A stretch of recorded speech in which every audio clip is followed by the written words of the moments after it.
stand up strong, face the truth about themselves, to understand what went wrong. I know we can find a way.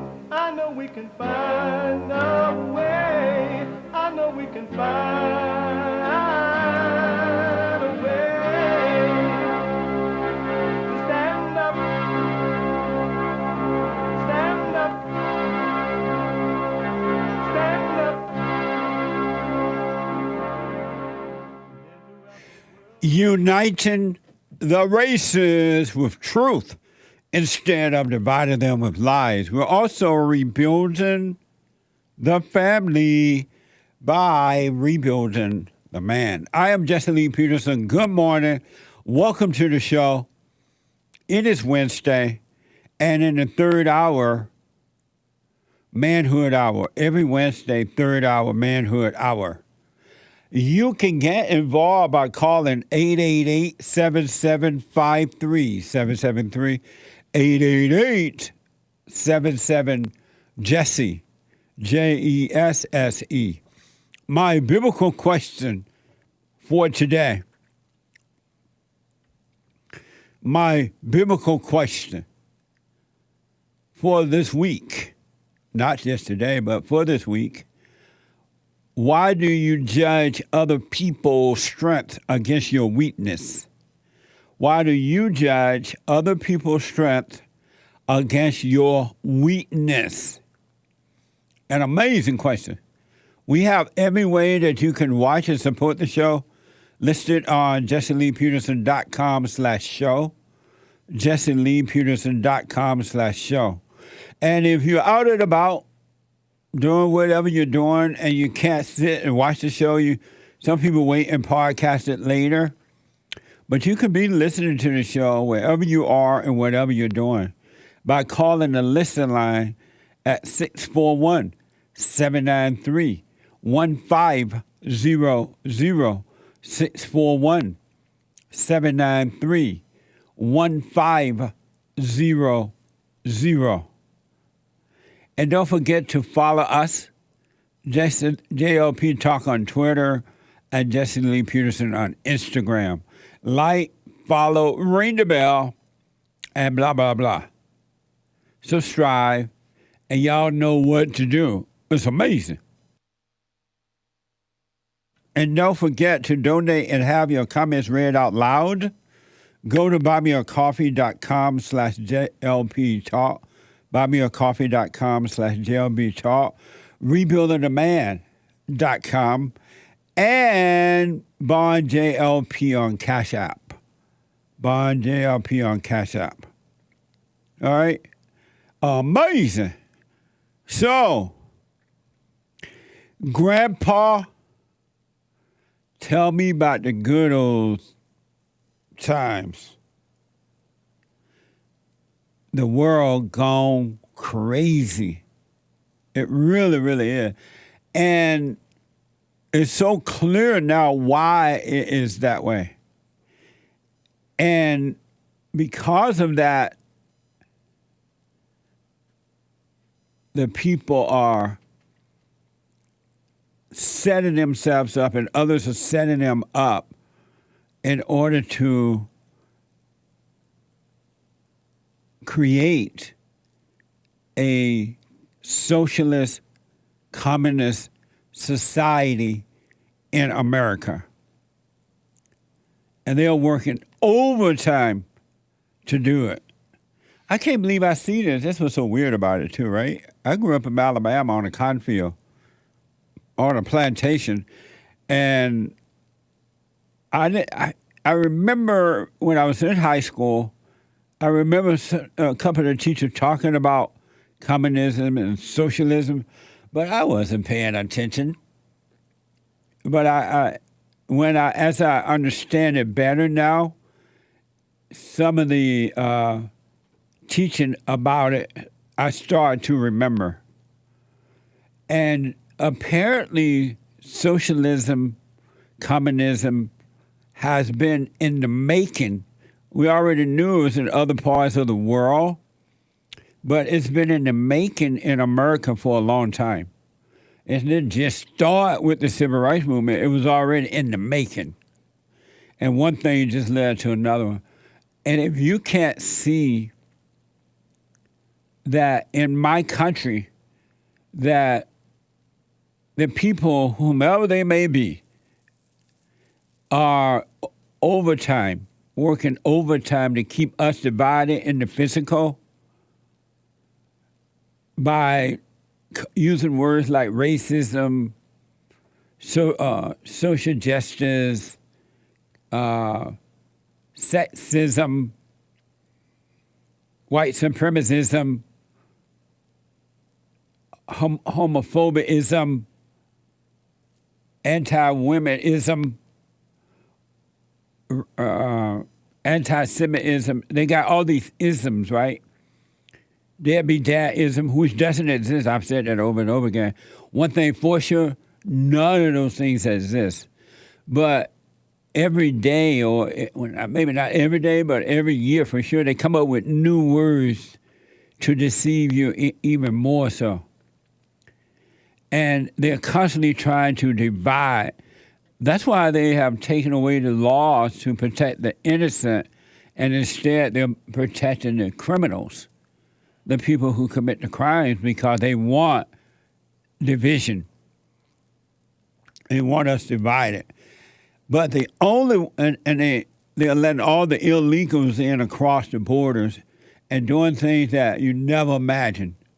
Like it's been reported that in Texas, there's an area there that the illegals are buying up land. They're going to build a bit in that whole area, according to the report, I think. And they're going to build a town where it's just illegal aliens. And that's going to tick off a lot of people, a lot of Americans. And now they're going to be fighting with the illegal aliens.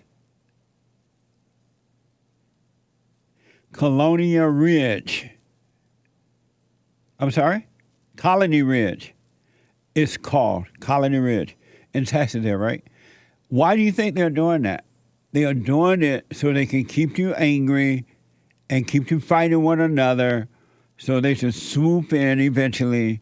And they're already doing it and pass laws that would totally lock you down and control you. And because you're divided, most people are not working on themselves to become whole, to become one. Because you're divided within, it's easy to use other people outside of you and get you fighting and all that, and you're divided without. Whatever is happening, you can tell what's happening inside of a person because they act the same way on the outside. They're divided. And they want you divided. They want you angry. They want you frustrated. They want you afraid. They want this and they want that. I was counseling with a person yesterday, and they're dating someone that they should not be with, period. The woman been married before. She has a kid by the first husband, second engagement husband that left. And they're involved with this woman in pure hell. And she works overtime to keep him confused and divided. But if he wasn't confused and divided within, he cannot be confused and divided without. No matter who else is, you wouldn't be bothered by it. They would try to make you divided because they're unhappy and miserable, and they get a sense of joy, a false sense of joy, by being on you to make you react and overreact and keep you divided so they can feel like they have life or death. That's what the government and other people are doing as well. It's the same thing. That's the reason for wars and things like that. They got to keep fighting going because they get perceived power and money from it, but it also divides the people. And because you're not working on you, the individual, you can't see what's happening. You cannot see what's going on.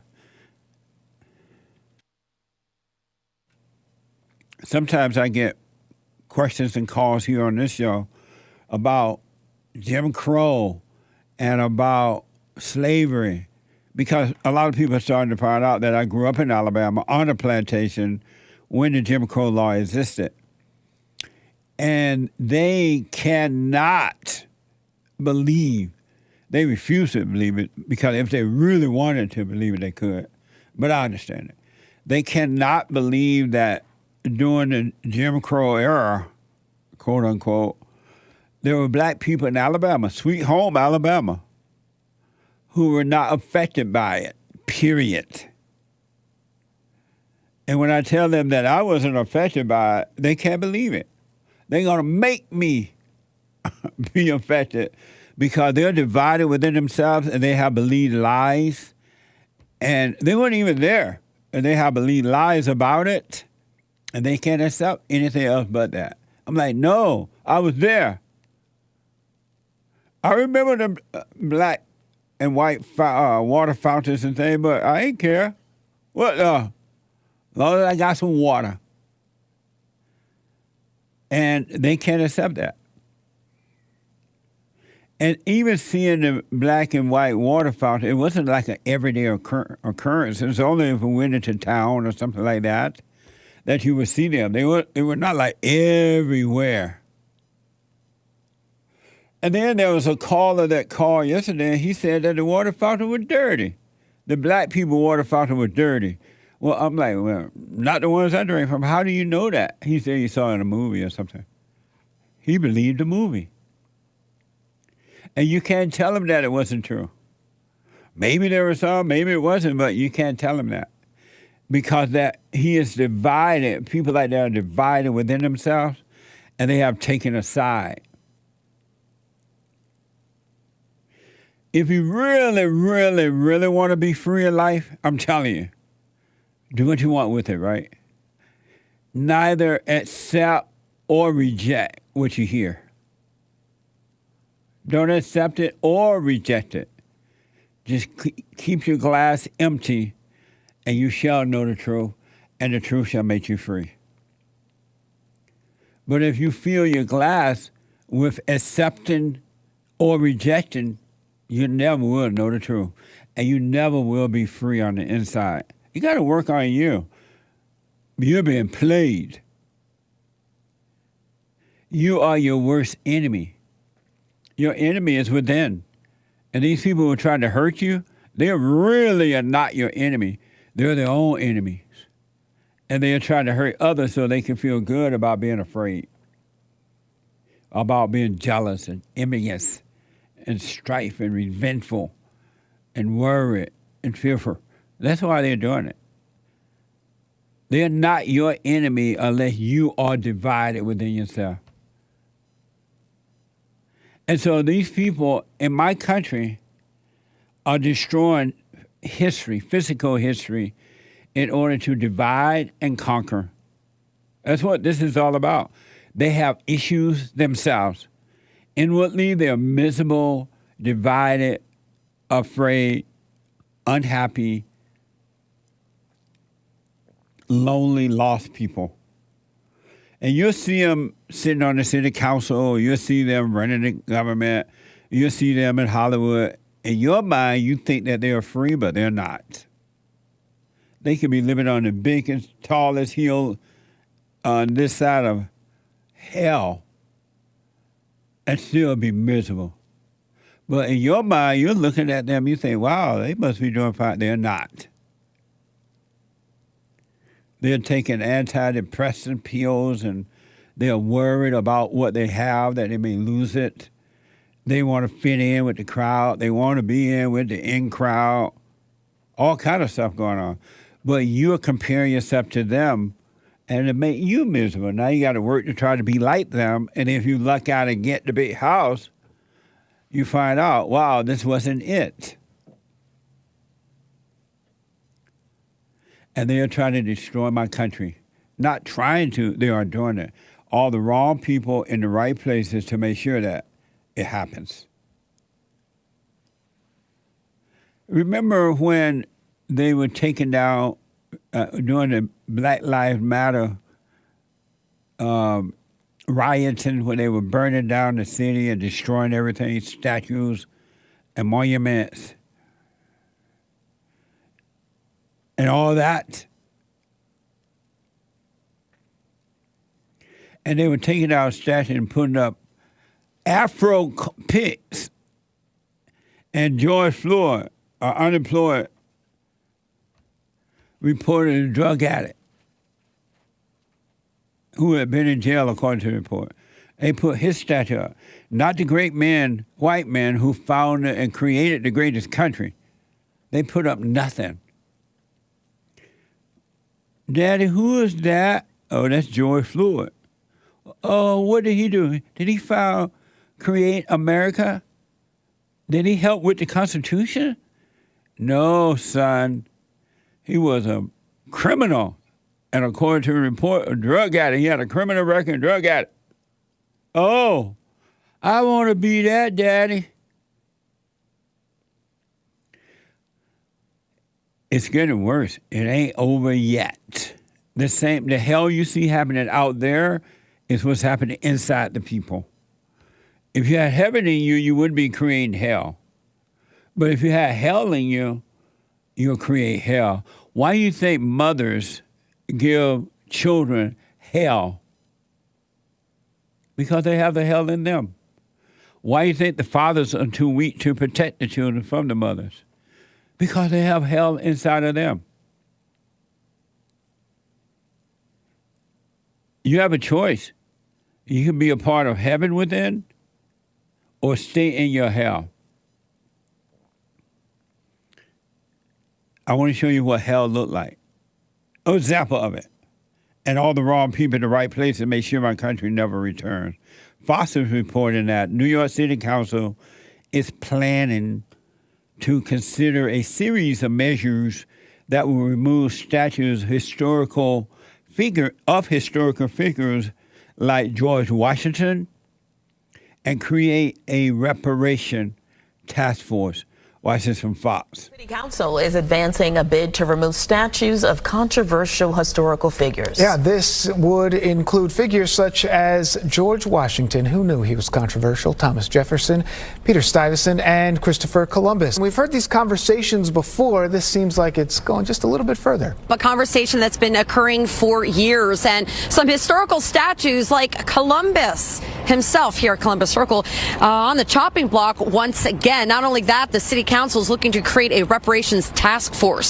So the Council's Cultural Affairs Committee will be holding a public hearing in a few hours. It is seeking legislation to remove all statues that depict a person who owned slaves, directly benefited from slavery, who participated in systemic crimes against indigenous peoples, or other crimes against humanity.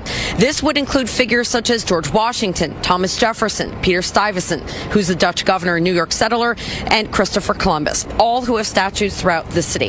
If a statue cannot be removed, an explanatory plaque will go up next to it. Critics say removing the statues is going too far.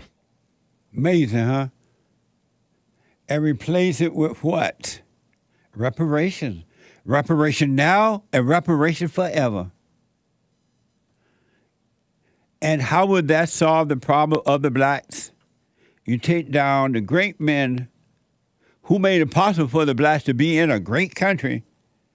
You take it down the statue and give the black people money, and that would solve the problem. How?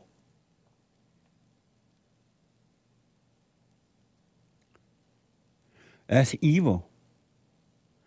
And I'm not heard yet, and maybe y'all have, but I have not heard where they're taking down one black statue of black people who own slaves, black men who own slaves.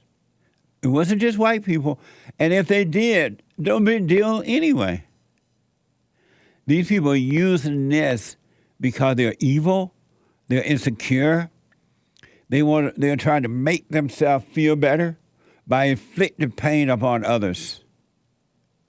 It's not going to work. You can take down all the statues in America, and you can give black people all the free stuff in America, and they still not going to be happy. It's not going to solve the problem.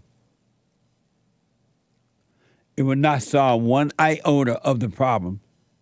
But they're doing it because they want the blacks and others to go along with them making the blacks and others think that they're going to get something for nothing.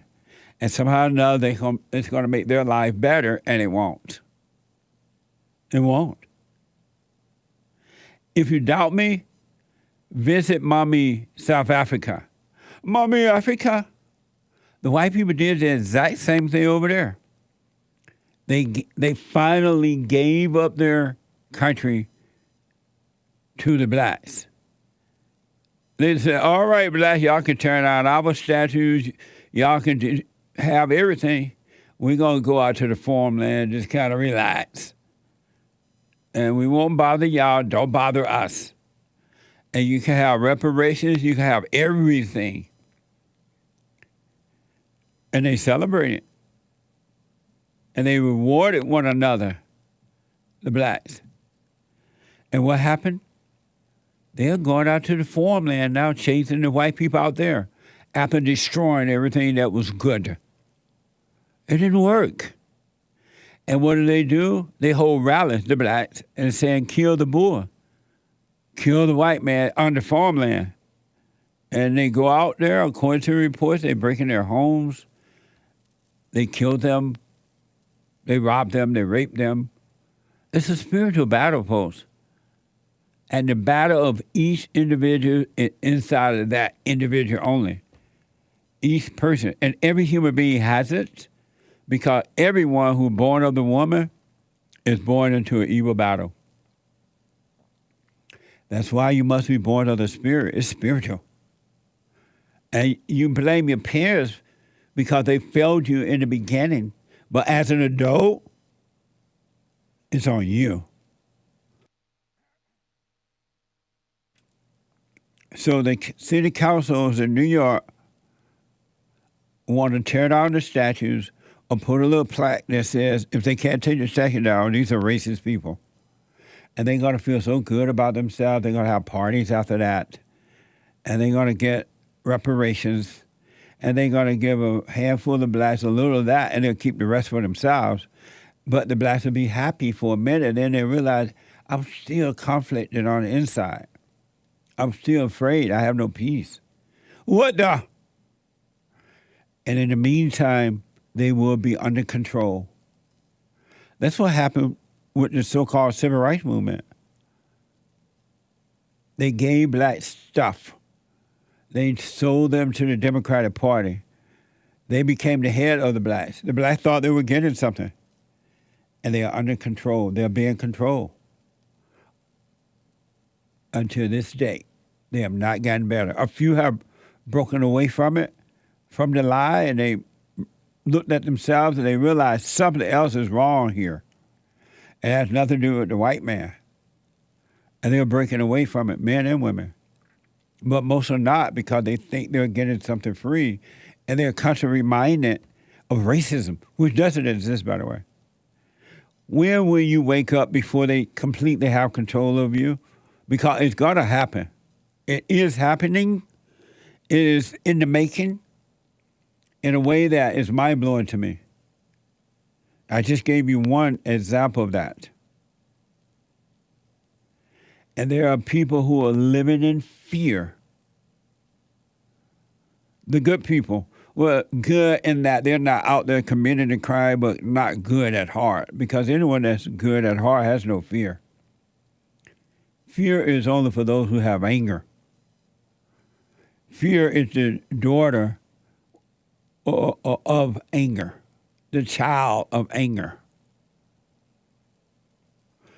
It's going to get worse. And I keep telling you that my country's over.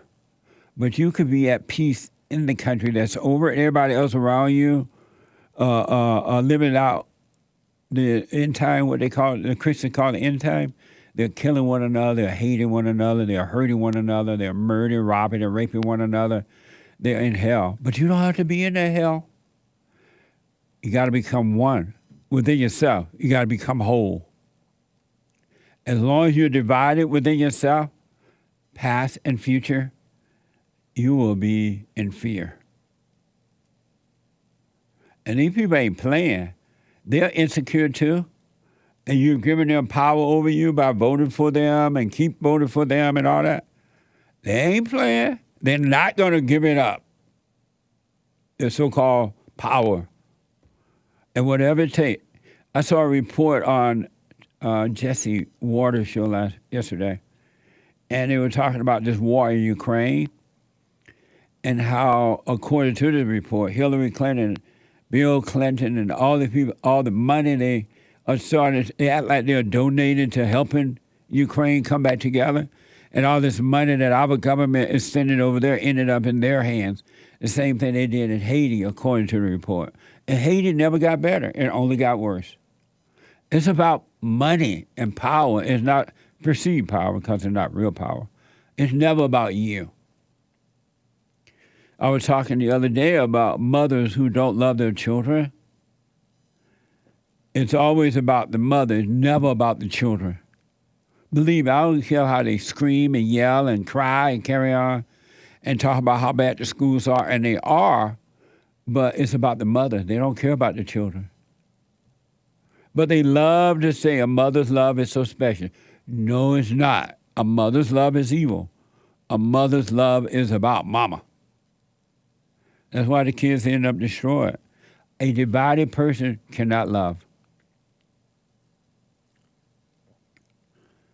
So are they tearing down black slave owner statues as well? You hear nothing about them.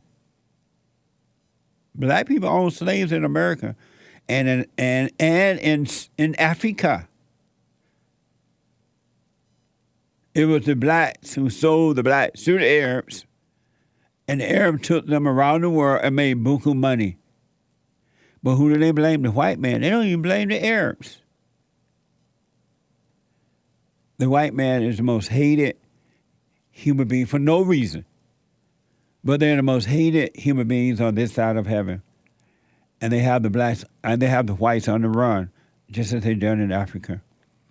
There's a way to fight back, but not with anger. Because when you fight back with anger, you fall right into a trap. You fall into a trap.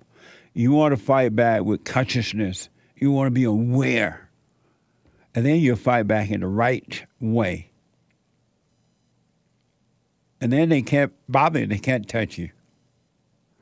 They are rewarding the criminals because they want to keep us divided, angry at one another, and scared and divided. Then we have to need them, so you think.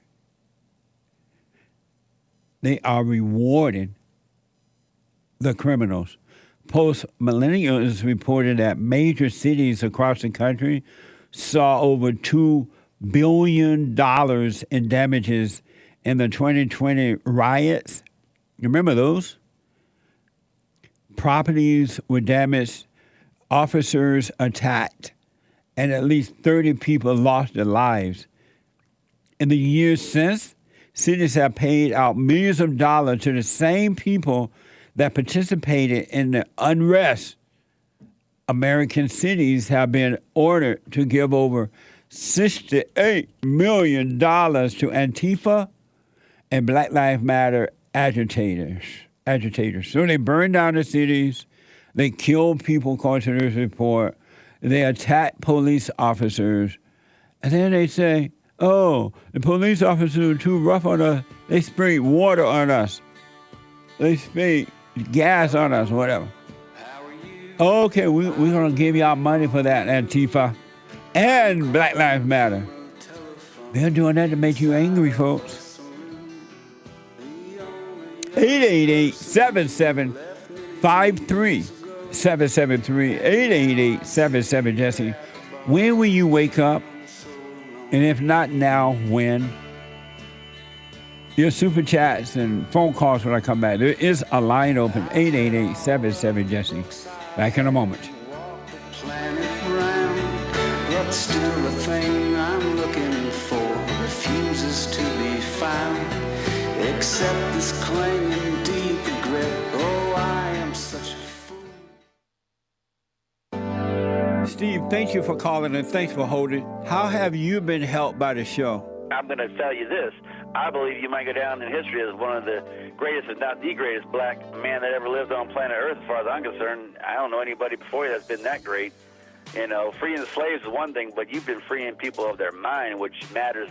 It should be anyhow to you more than anything else, because with the mind not being right, there ain't nothing else going to happen right anyway. If you can doubt every thought because you're not your thoughts, if you can doubt every thought, knowing that you're not your thoughts, you don't create them, they're not from God, that they're from the deceiver, the great deceiver, Satan.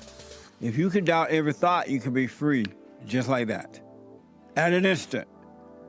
Bring every thought into captivity. It's so amazing.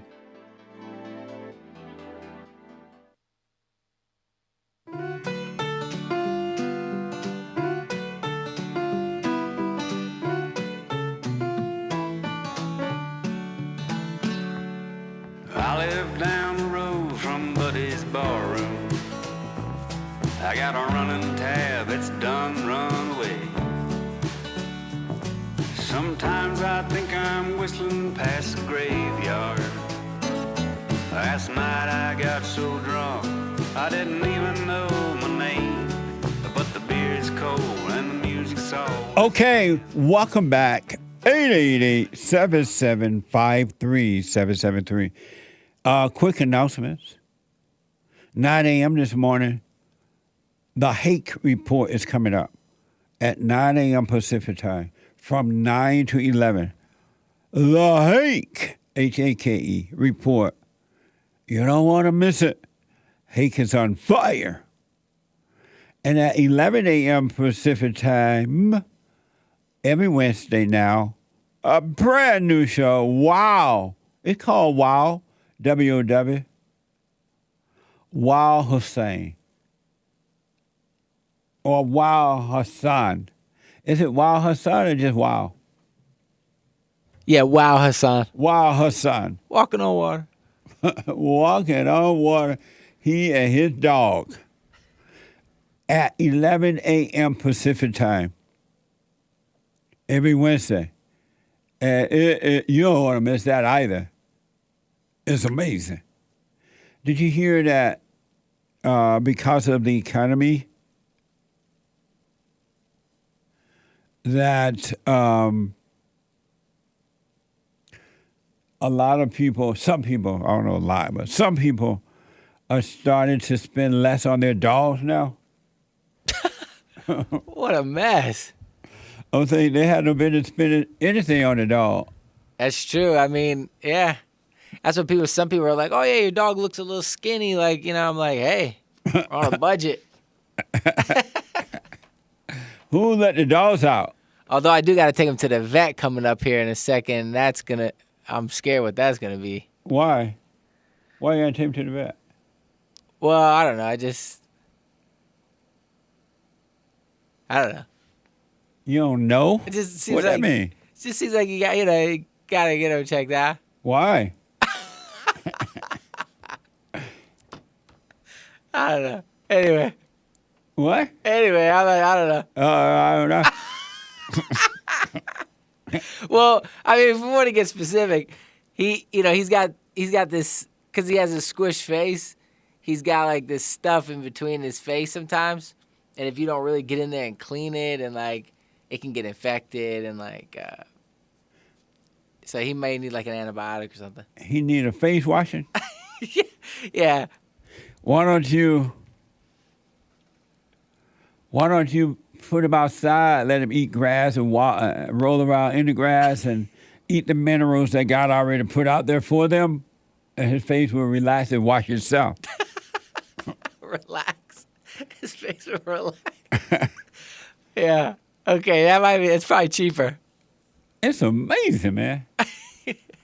Anyway, and then at 12, so Wow is at 11 a.m. today, and at 12 noon, the American Anchor Baby. So we got an amazing lineup for you. The American Anchor Baby at 12 noon Pacific time. Monday through Thursdays. And on Friday, the American Anchor Baby at 4 p.m. on Friday, but we'll deal with that then. So you don't want to miss it, all right? And don't forget the Women's Forum tomorrow night, if the Lord is willing and the creek don't rise, ladies, at 7 p.m. The ladies' forum. Before I get to the phone calls, I want you to think about this. Oh, I forgot, we have a brand new episode of The Father State coming up this Friday. I had an amazing conversation with Kevin Savo and Marcus Green. Kevin is the writer and the director of and star of the YouTube series called The Adventure of Saberho. And Marcus is a rapper and CEO of Teflon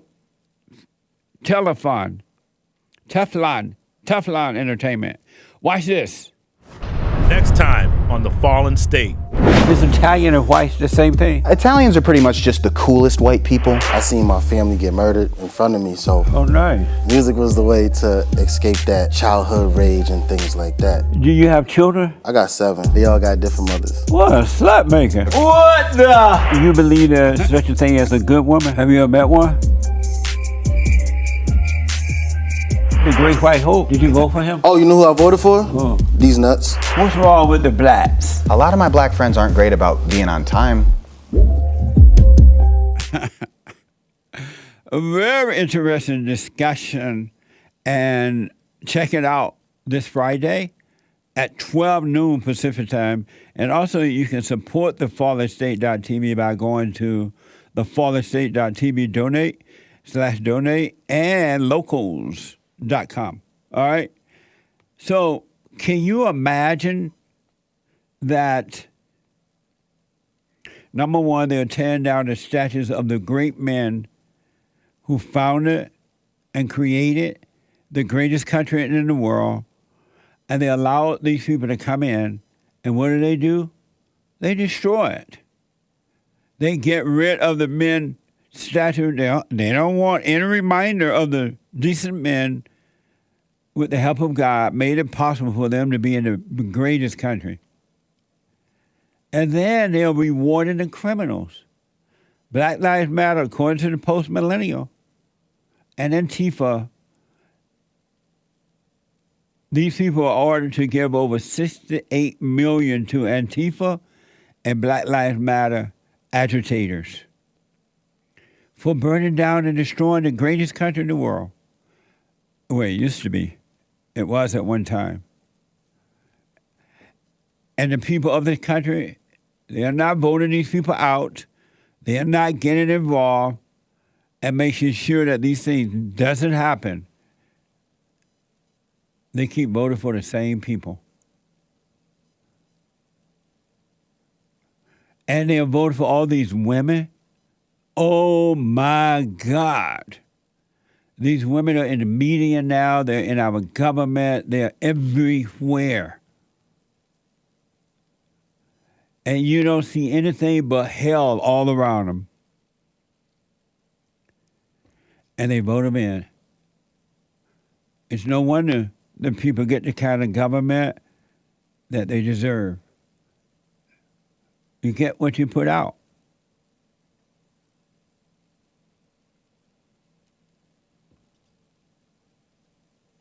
You get what you put out. It's horrible what's happening, but it's also horrible to see, because all this is due to the wickedness of heart, the evil heart. When Christ said that angry person is a murderer, he wasn't playing about that. People with anger are murderers. They're evil, pure evil. There's no one evil better than another evil. Evil is evil is evil. At the end of that, there is no love, no peace, no justice, no peace. Isn't that amazing?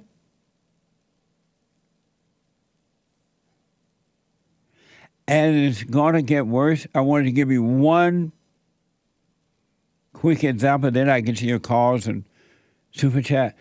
I'm trying to warn you folks. Human beings are evil. The human nature is evil, and they call it good.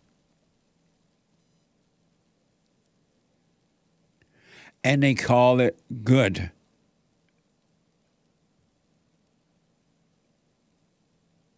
But human beings are...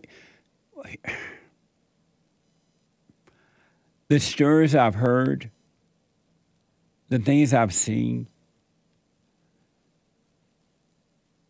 it's crazy. I mean, but it's evil, so I clearly understand it. And it starts in the home. And it goes out into the world because human beings go out into the world, and instead of bringing real love upon the world, they bring evil upon the world. And this is both men and women, male and female. It's not going to change until you're born of the Father again. I mean, not again, but born of the Father. Return to the Father. And I want to give you one quick example that it's so amazing. It's just mind-blowing. And when you wake up, you're going to start to see the whole of the things of what really going on. You're not even trying to see it. It's just going to become clear to you. And you're going to be like, what the? My house was burning down and I didn't know it.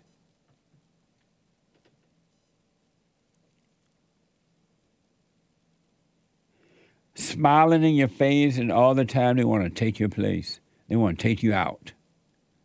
And this is from family members. It's not just strangers on the streets or in government. It's in your own home. It's your cousin, brother, sister, mama, daddy. It's everywhere. Evil is everywhere because it's inside human beings. And you can always tell a cowardly human being, they have to join forces with others. And then other cowardly human beings join forces with them, and they confirm one another's evil by telling them, yeah, you're right.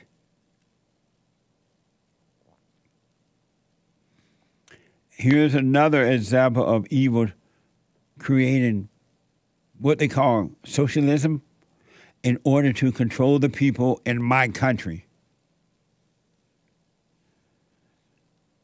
They're taking away cash bail. So they're telling the criminal, you know what? Don't worry. Commit your crime. And you ain't got to worry about jail. And don't worry about putting up money to get out of jail. We got you. And guess who's going to pay for this? Your taxpayers. The people you're going to hurt. You're going to rob from, you're going to take from, you're going to kill. ABC has reported that Illinois becomes the first state to eliminate cash bail and Pre-Trial Fairness Act. Illinois become the first state to eliminate cash bail as Pre-Trial Fairness Act take effect. Watch this compilation. It's going to blow your mind. And watch who in charge. All the wrong people in the right places to make sure that my country never return. Watch this. Judges now make a choice to determine if the accused is a threat to the community, then they hold him in jail. If not, the suspect is set free with a promise that he or she will return for a court date. The federal government, the Federal Department of Justice, did a number of studies over the last couple of decades, and it showed that if you're poor, if you're African American or Latino, and if you're a woman, you found yourself being jailed longer with higher bail for less egregious crimes. The money bond system wrongly tied access to financial resources to pretrial freedom. The result has been countless individuals, mostly from Black and brown communities, spending days, weeks, months, years in jail just for being poor. Is that this system that has been the status quo for so long, that disproportionately impacted poor Black and brown people, was fought so hard to maintain its status quo because it impacted poor Black and brown people. And look how the males are standing behind the devil. And the males are standing there with the devil. They're afraid of mama. And the mama is lying. Straight out lying. Black and brown. The brown people, which they're referring to the Mexicans, I guess, they don't want to be a part of this mess. They don't even like the blacks. But they include the black and brown. Everybody but the white folks, right? Black and brown, and now they're saying women. And you fall for the lie. Because you're emotional. You have fear. And you fall for the lie. See how all the wrong people in the right places to make sure that my country never returns? And if you doubt me, check out Mommy Africa.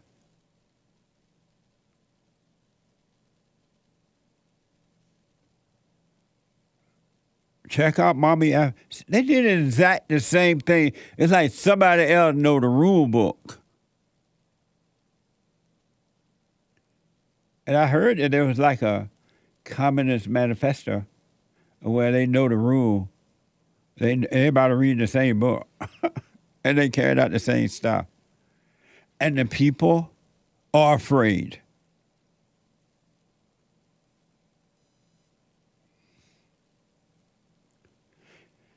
What a mess.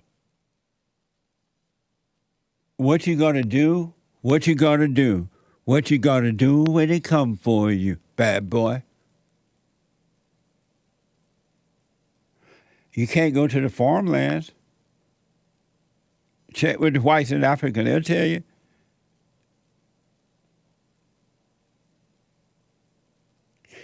Amazing. It's a spiritual battle. It's up to you. Who's on 3, Sean? Zachary, a first-time caller out of Montana. Zachary, welcome to the show. You're on the air. Hello, sir. How you doing? Great to talk to you. Yeah, I'm doing good. How are you? All is well. Yeah, good. I had a question. My question is how can I forgive parents that don't want anything to do with me, that don't want to see me, that there's the potential that they may even call the police if I try to show up at their house and try to talk to them. Are you able to FaceTime with them? No. It's one of those things where our relationship became so polarizing towards the end before I finally got the hell out that they don't want anything to do with me. Well, just realize, just as something else is controlling you, like the thoughts and emotions that you get, the ones that make you feel good, the ones that make you feel bad, something else is controlling you. That's the same thing that's happening with them. And if they really won't meet with you, just know that they can't help it and move on with your life. Forgive them and move on with your life. Thank you. Because thank you. The same spirit that's driving you and you have to work and overcome, it's the same thing that's driving them. It came from them to you. And then if you don't overcome it, you'll pass it on to your children, should you have children. But just realize they can't help themselves. Don't resent them for it and go live your life and forget about them. Thank you, sir. All right? Thank you very much. You're welcome. Have a good day. You too. Thanks. 888-7753-773. James. James. Out of Los Angeles. First time caller. James, welcome to the show. You're on the air. Hey, Jesse, how are you? All is well, sir. I had a question regarding the silent prayer. Okay. I've been trying to do it, but the more I do it, I realize that, I like living in hell. I like being emotional. So if you like being that, you don't want to overcome it? No, I like the roller coaster ride, being happy one day and being sad the next. So then why are you doing the prayer if you don't want to overcome it? Don't even do it at all, because I would advise you, if you're not ready for it, don't play with it, don't do it. You will regret it.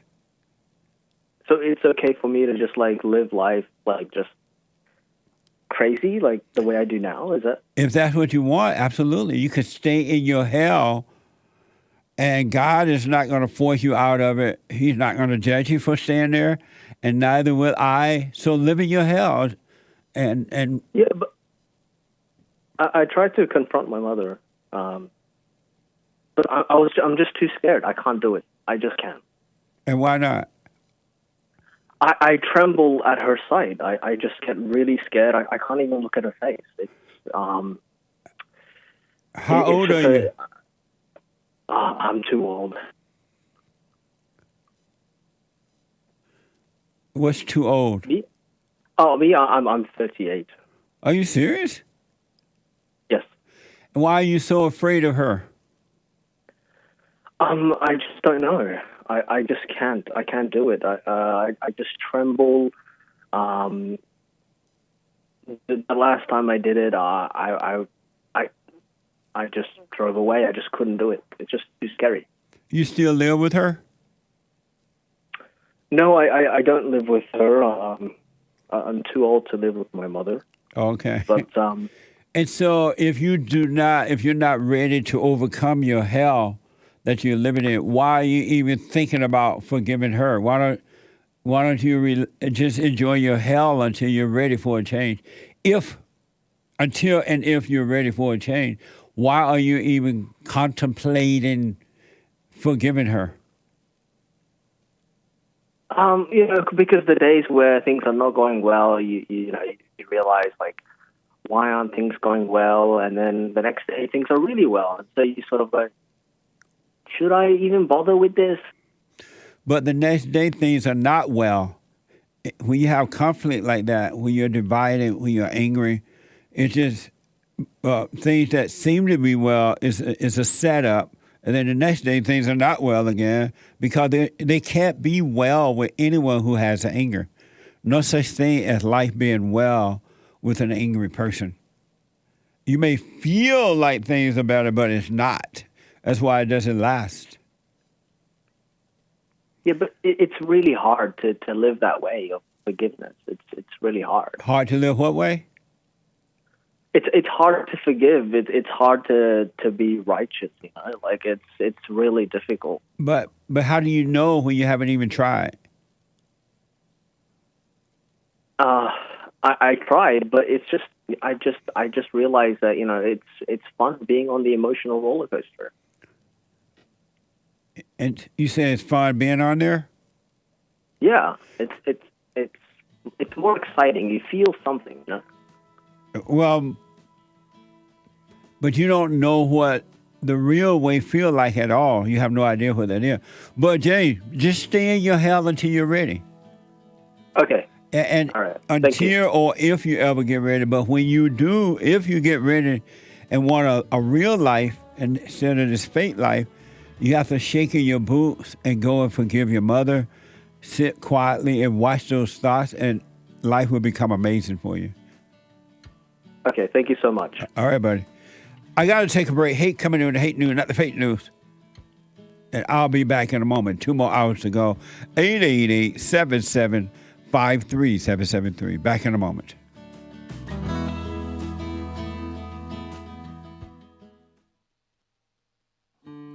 We have a counseling service, and I have to admit, thanks to God, it is the best counseling service on this side of heaven.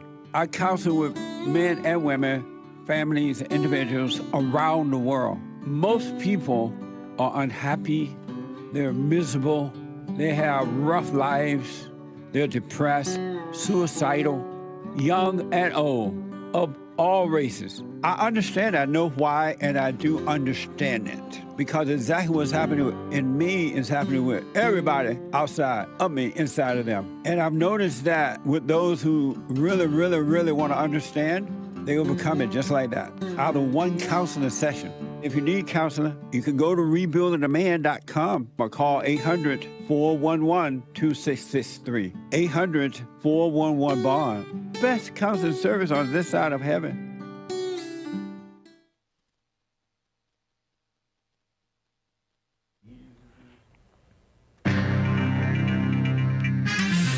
The UN people are running their mouths. Zelensky, Biden, they're going after Trump. England and France are two failing countries, and one is visiting, one's royals are visiting the other's so-called leader, finally, after some riots tore apart parts of France. Terrible. And the climate crisis, I have a little update on that for you guys.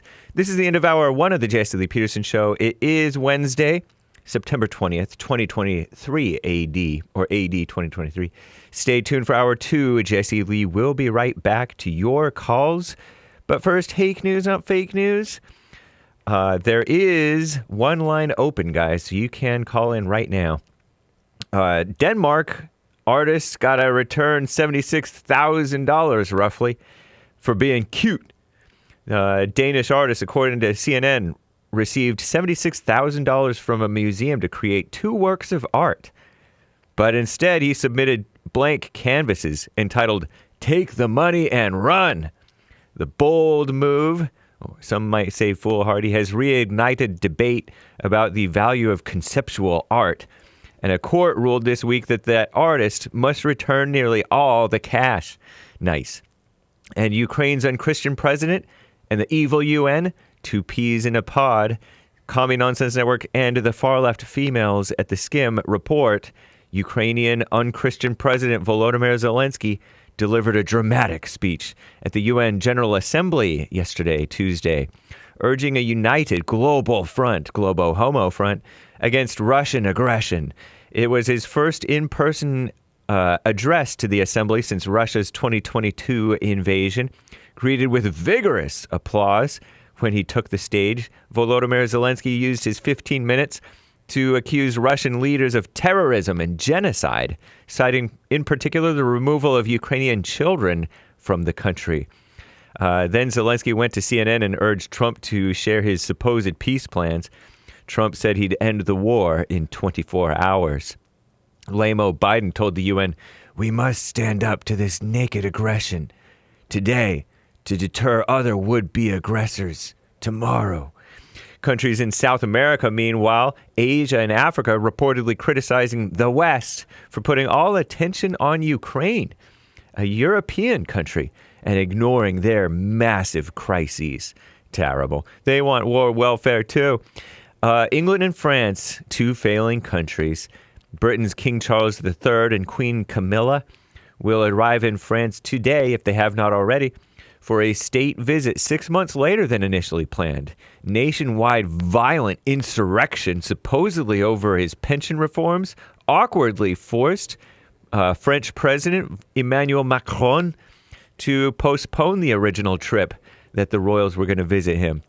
The French leader halted the March visit just with days to go back then, right? A few months ago, saying the time that his government would have, at the time that his government would have lacked common sense if it had gone ahead. Nice. I like his common sense. The royals have a packed itinerary for a 3-day visit, blah, blah, blah. Paris, Bordeaux, beginning with a ceremony, blah, blah, blah, blah, blah. Climate crisis. Millions of American homeowners could see insurance rates surge in the coming years, due in part to worsening climate disasters, says CNN. About 27% of properties in the lower 48 states are at risk of their premiums spiking as insurers struggle to cover the increasing cost of rebuilding, according to a new report. If you believe this report, in the last few years, major insurers have pulled out of or stopped writing new policies in California, Florida, and Louisiana, in part citing increased risks like more destructive wildfires and stronger hurricanes, they claim. This month, a slew of extreme weather events hit 10 countries and territories in just 12 days, the most catastrophic being the floods in Libya, which have killed close to 4,000 people in the eastern city of Derna. Thanks a lot, climate change, right? Terrible. Anyway, I am James Hake. Now back to JLP, Hour 2.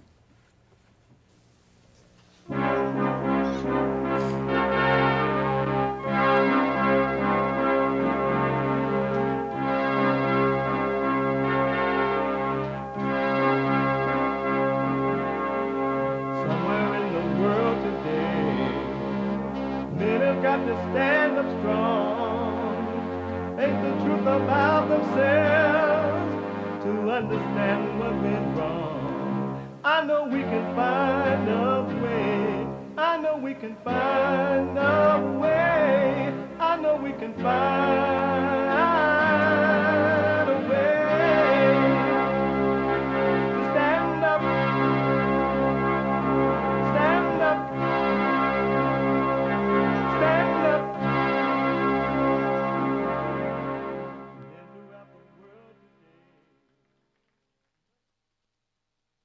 Uniting the races with truth instead of dividing them with lies. We're also rebuilding the family by rebuilding the man. I am Jesse Lee Peterson.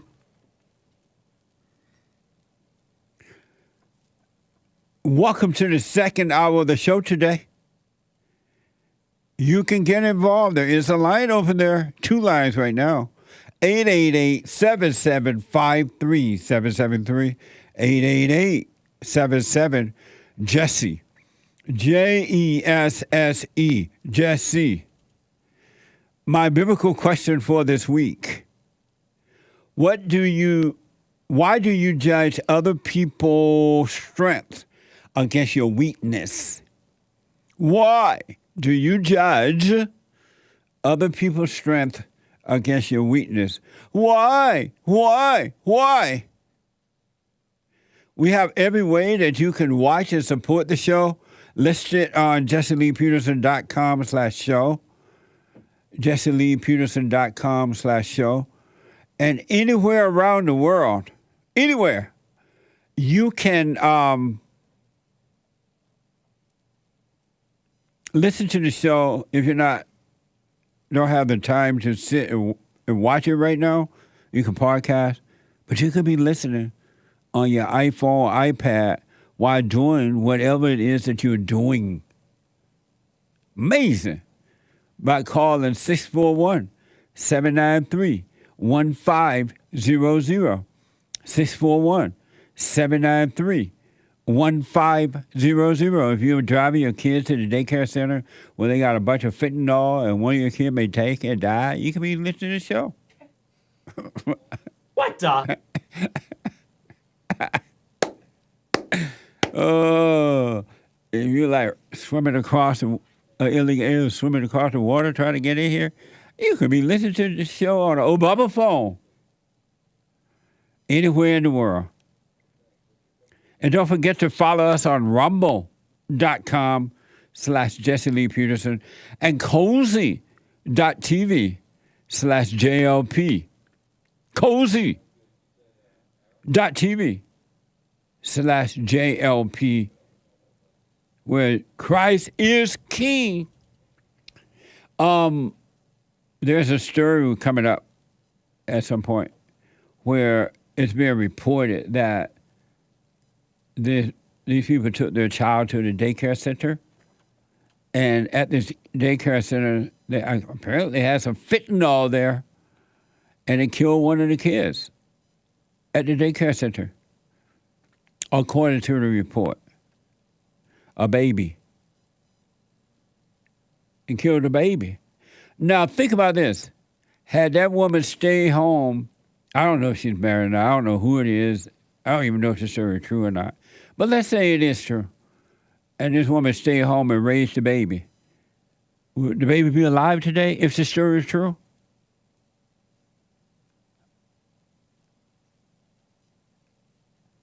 Amazing, huh? But I don't know. Let me do this. I want to get to some super chats. Oh, don't forget to like, follow, ring the bell, subscribe, and all that.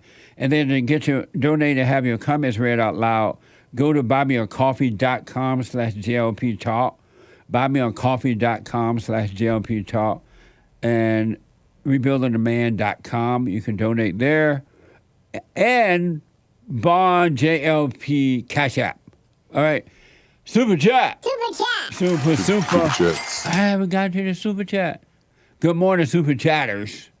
Urinal Chills on Rumble gave a chat. He's a monthly subscriber on Rumble. You can become a monthly subscriber on Rumble. You got to know how to rumble. .com/Jesse Lee Peterson saying, good morning. How y'all?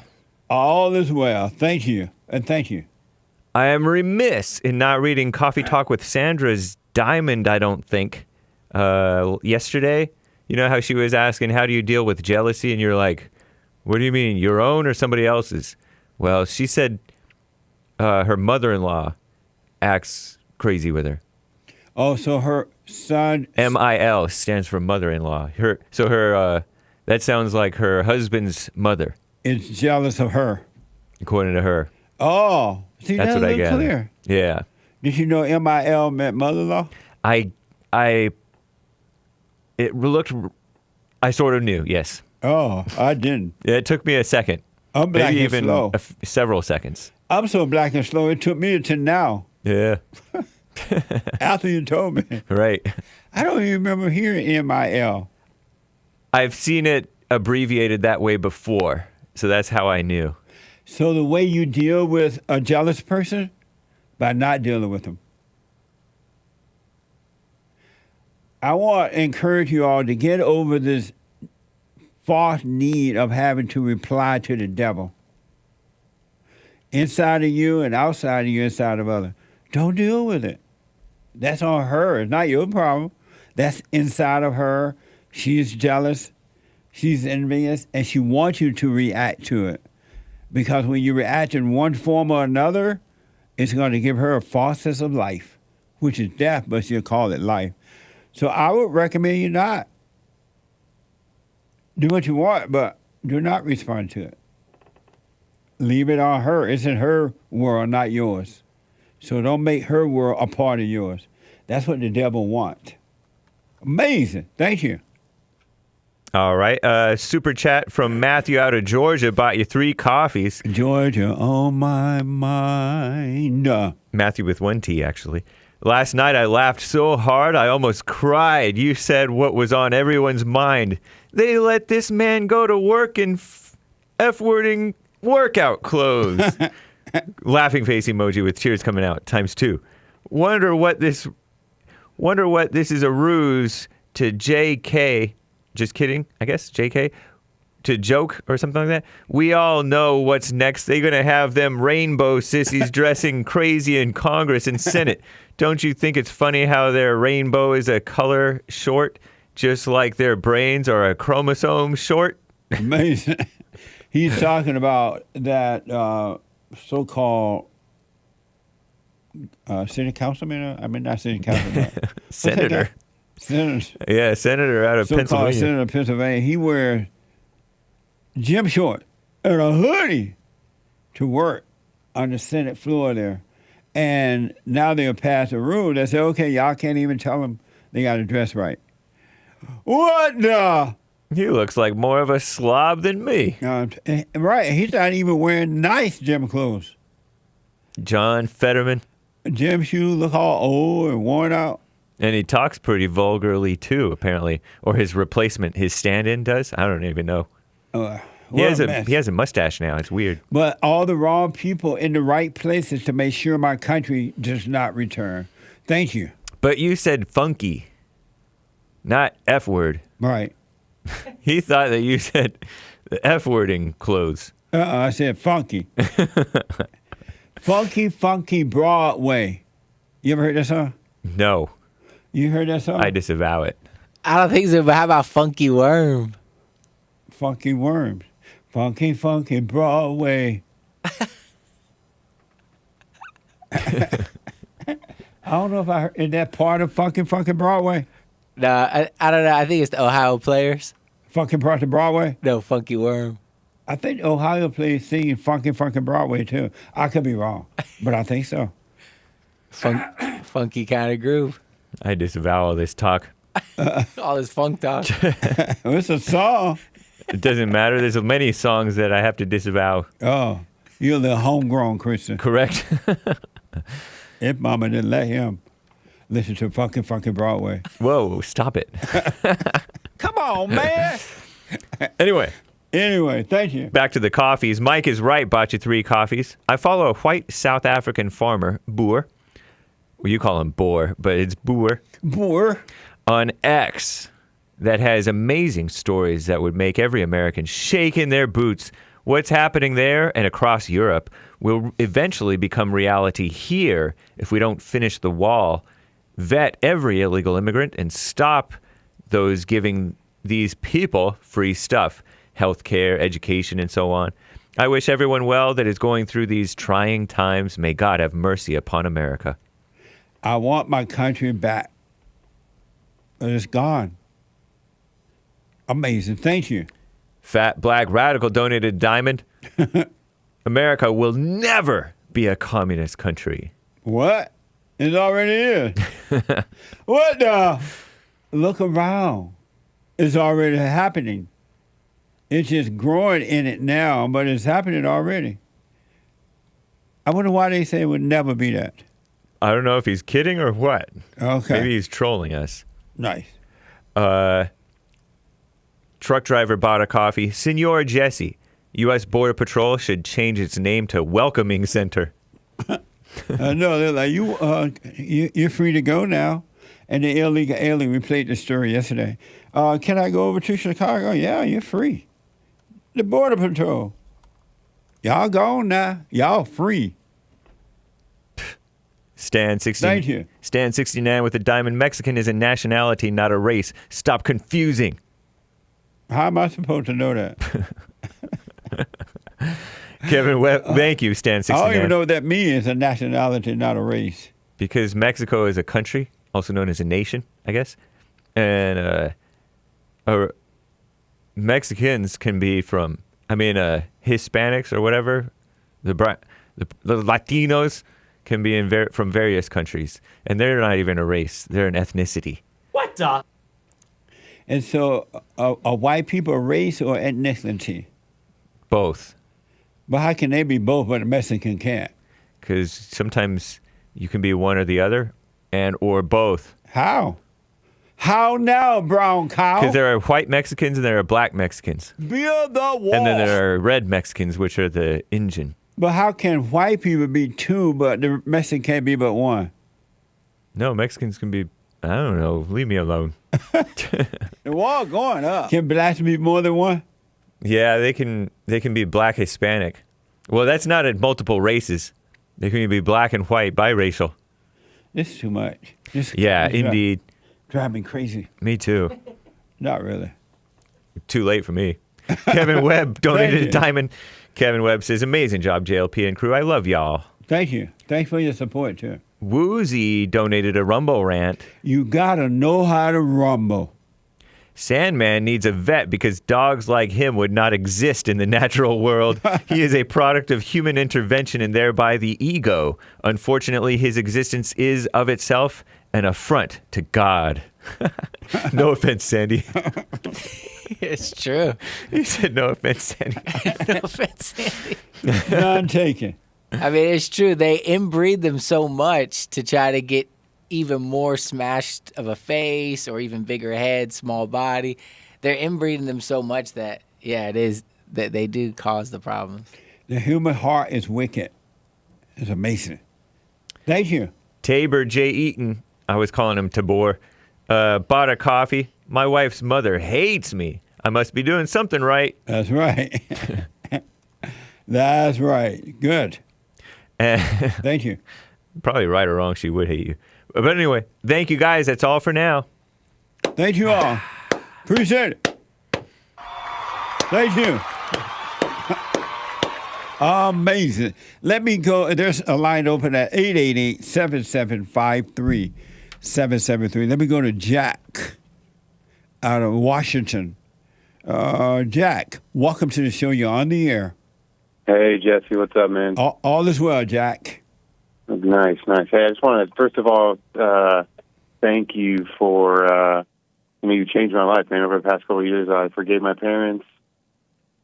And that, really instigated in itself a lot of change in my life. Then, I was led, I guess, to daily, to the silent prayer on a daily basis, which has also really affected me positively. It's amazing. yeah, man, it's just like, I want to thank you so much. You know, you made such a difference in my life, and man, I love you, and I really just want to thank you, man. Well, So, stay with it. Stay with it.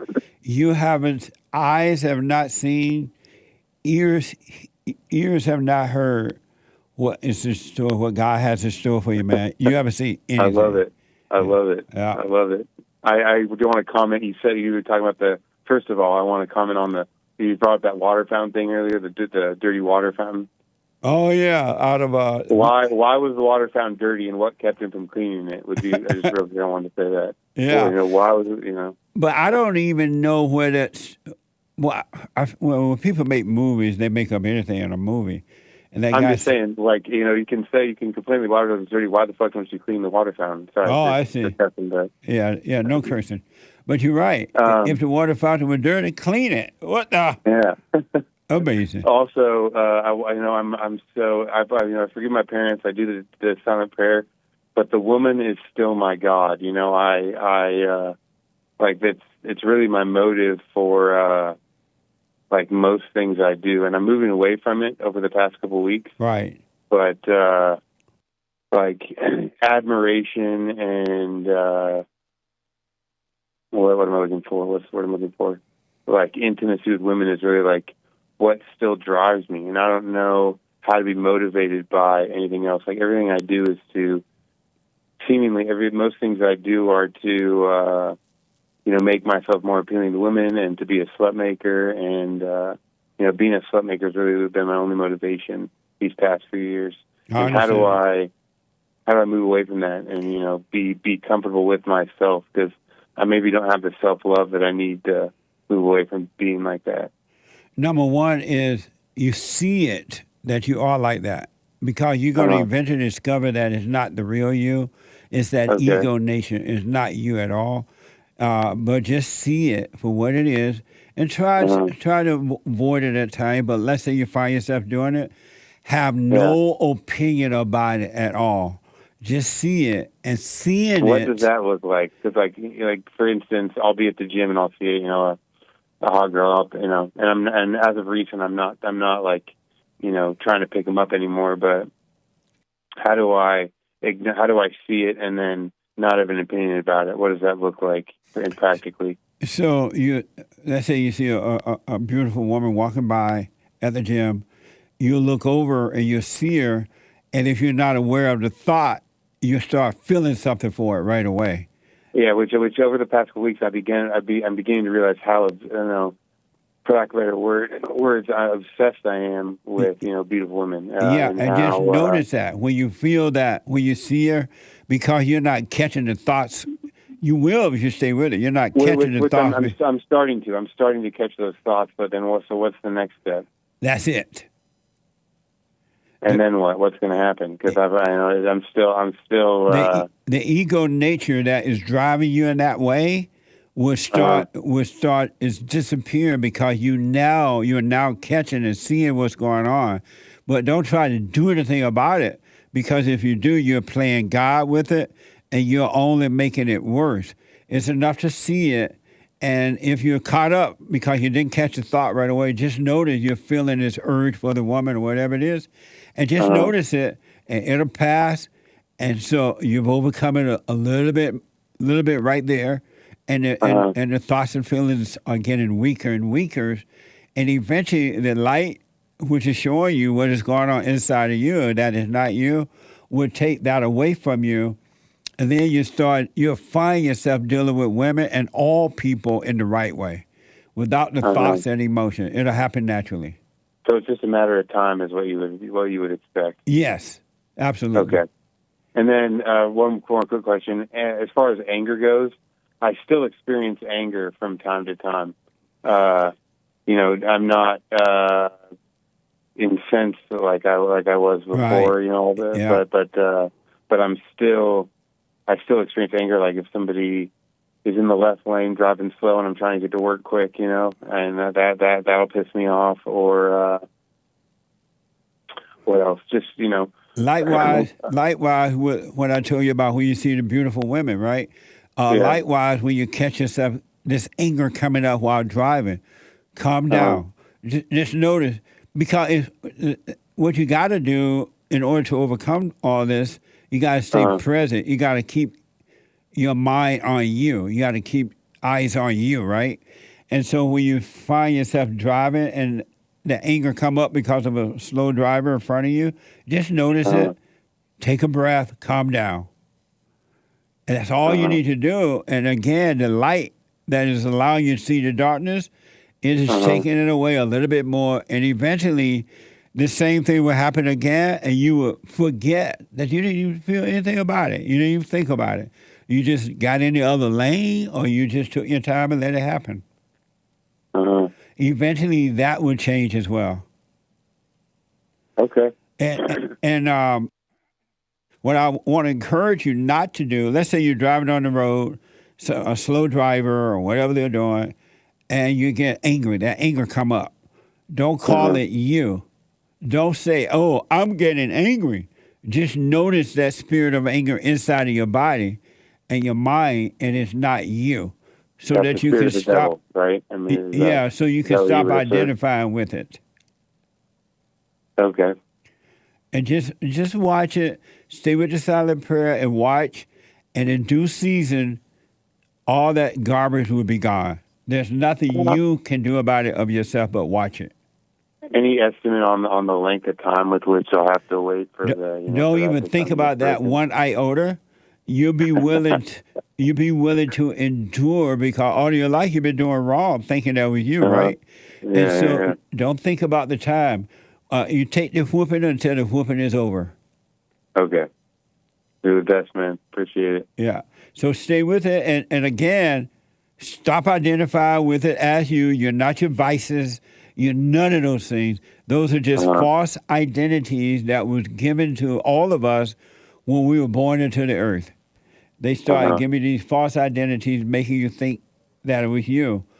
Stop calling it you. So my self-love and self-appreciation and self-esteem will develop on its own. You would say. You want to get rid of that too, because there's no such thing as self-love or self-this or self-that. Human beings don't have love. Your love will come from the creator of you, which is God, your Father. Yeah. It will come down inside of you. It will dwell in you. And it will work through you. It will guide your life. It will add unto you and protect you from getting in trouble. All kind of stuff will happen. In due time, you're saying. Just keep practicing. Okay. Absolutely. And don't let your mind, don't let the mind tell you, oh, when would it happen? When would this be over? Where is God? How come God is so difficult, right? It's just all thoughts. Don't believe that either. So I should refrain from asking women out or dating or anything like that till this comes to fruition, or what? If you want to go out once in a while on a date, watch how you're feeling watch what your feelings are about the date. See if you want to spend a lot of money on it, or you're lying and pretending to be something you're not, or you're catering to the woman. Just watch that, and you're seeing what is still inside of you, and it will disappear. You'll overcome it. You're the best, man. And so, don't be spending a lot of money. Don't put on a front. No, that's not me. That's not me, man. Yeah, don't put on a front. Don't try to be what you think she wants you to be because you're trying to get her in bed. I understand. Yeah. And stay with the silent prayer. Yes, sir. Yes, sir. All right, man. I sure appreciate it, man. I love you. Thank you. All right, buddy. I wish you well. Call me again. I will. Okay. I'll talk soon. All right. Amazing. 888-7753-773. Let me go to a first-time caller out of Texas, Aaron out of Texas. Aaron, welcome to the show. You're on the air. Hey, Jesse, how are you doing? All is well, sir. Hey, I just called because I wanted to say thank you. I support Donald Trump beyond not more than everybody, but I'm a great Donald Trump supporter, and all the things I see in him of sticking up for us, the American people, and God, I see these things in you, Jesse. So I just wanted to say thank you, and God bless you, okay? You're welcome, man. The Great White Hope. Let me see what he has to say today. Hold on. They say, is Donald Trump an intellectual? Trust me, I'm like a smart person. Amazing. The great white hope. He's like a smart person. Hey, so are you, Jesse? Thank you, man. And so are Yes, you, sir. because the spirit that is allowing you to see what really driving Donald Trump is dwells in you too. That's why you can see where the great white hope is coming from. Yes, sir. And it's crazy because I'm only 27. Everybody around me, my age, they just want to be lazy. They don't want to work. They want everything given to them. Yeah. And that's not me. My stepdad, he whooped my butt when I was younger, and that taught me values in life. And I think that's what everybody needs, to be honest with you. That and Jesus Christ. Well, stay on it. Stay with it. Stay with it. Stay with it. Have you gone and forgiven your mother? Yes, sir. Whenever I was 18, so I live in Benton, Texas, and I moved to Windstar, started working there because me and my stepdad. Hold on had a 1 little bit minute. of a Hold on problem. just 1 moment. Can someone Yes, come sir. in here and turn this thing? We had like a little flicker in it. Let's get this thing back working. Nick or somebody, Sean or somebody come and help him. James, somebody. Okay, go ahead, buddy. Okay, so whenever I was 18, I moved out. Me and my stepdad had a little bit of a falling out, nothing crazy, and I don't really know what happened, Jesse, but something opened my eyes, and ever since that day, I called them for weeks straight and apologized and everything I could, and it got to a point where they were just kind of like, you know, they were happy I was calling and apologizing, but they were just like laughing, like you don't have to apologize to us. But I felt in me that I needed to. And after watching you for 2 years, Jesse, you've made me understand why I had that need. Yeah, absolutely, man. Well, stay with it, Aaron. Stay with it. I don't care if the whole world turns its back on you. You stay on that straight and narrow path.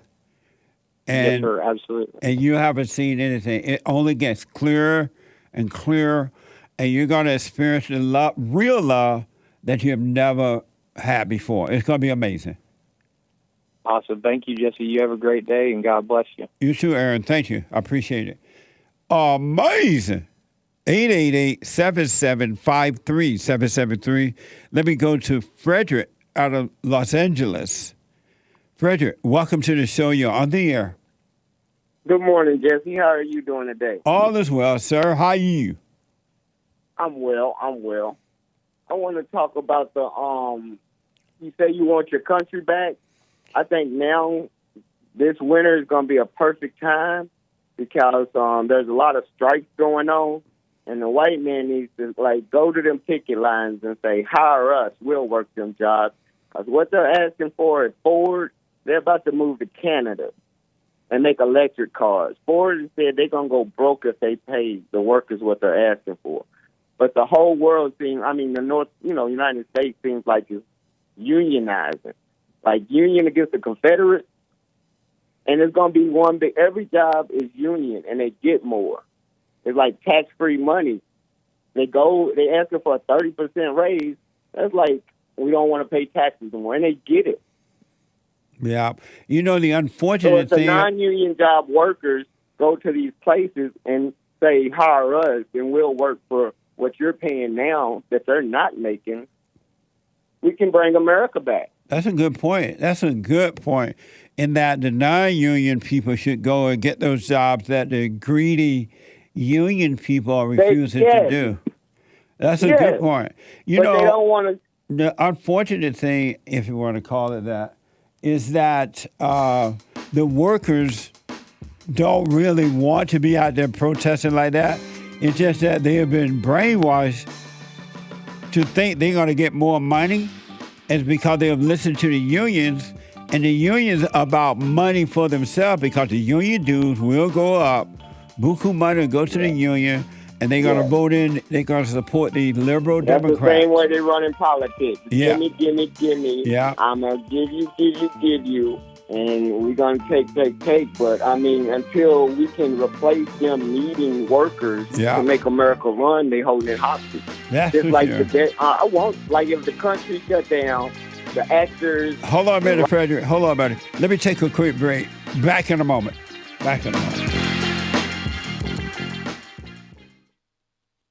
Now, I totally disagree with the way things are going, but you can't be angry. because that's what the enemy wants. He wants to control you. They do things to make you mad so they can control you. It's like being married. And the wife would do things to make you mad, or she'll do things to make you feel good. And men do that to women too when they want something from the woman, especially sex. They'll make her feel good or they'll make her angry. And the woman's gonna have to say, you don't want to be angry. You want to speak up. You want to disagree with what's going on. It's wrong, but do not be angry. Then you won't have fear. You won't have doubt. You won't have worries. You'll be able to see, but you got to stay away from anger. That's why you must forgive your mothers and your fathers so that you can overcome the spirit of anger. It's a spirit and it's wicked. Nothing good in anger because it has no love, folks. You need love to defeat evil. And love is not a weakness. It's a strength. It's from God. It's His nature.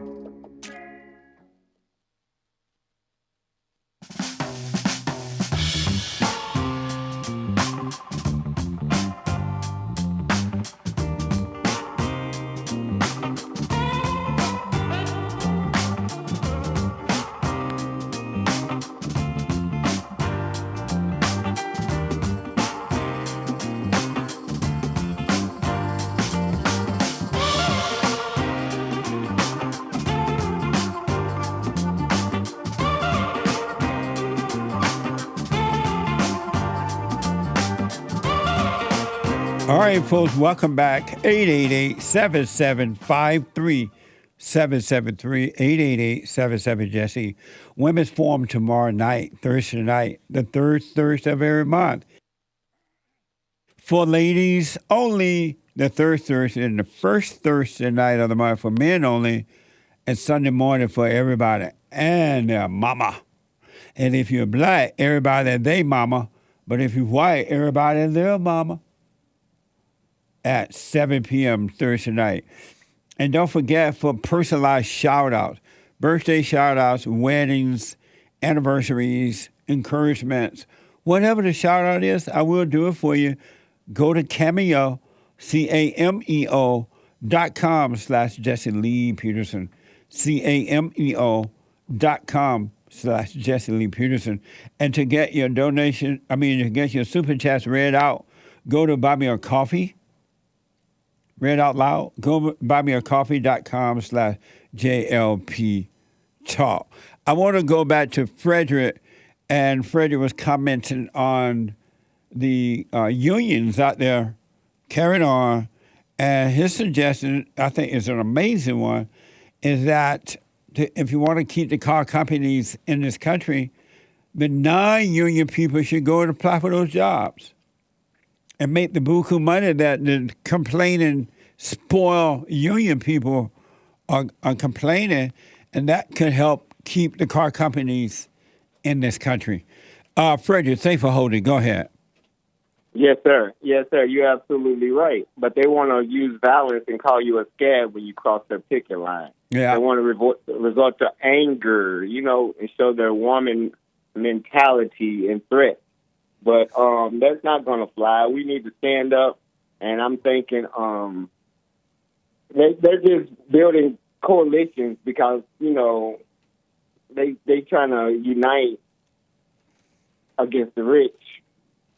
But that's not the way to do it. You know what I'm saying? Yeah, and really... Because you're going to lose all your family's wealth, and the company, you can't tell the company what to do with their money. But at the same time, there needs to be a negotiation, and I think there need to be people out there anti-striking with the strikers, even if they're not going to go to work. They just be like, leave them out in the cold. It's going to be a cold winter. If they don't want these jobs, send some buses into the deep south to bring them here. They'll take them jobs or something like that. You know what I'm saying? Well, it's not the union. It's not that the union. The unions don't care about the workers, and they don't care about the company. It's about the unions. It's about getting more money and perceived power for themselves. But because most people are brainwashed and they don't have sense enough to appreciate what they have, and more will be added naturally, they it's like they never lose. They out there picking and don't even know why. They just think they're gonna get more money.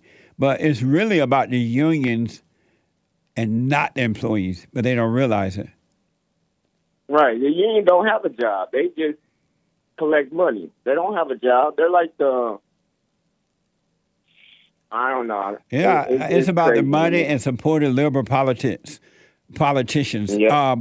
And I'm wondering out loud if they have in their contract nowadays that you can't, that the companies cannot hire non-union people. That may be a part of their contract. I hope not, but that may be a part of their contract as well. I believe. I don't know.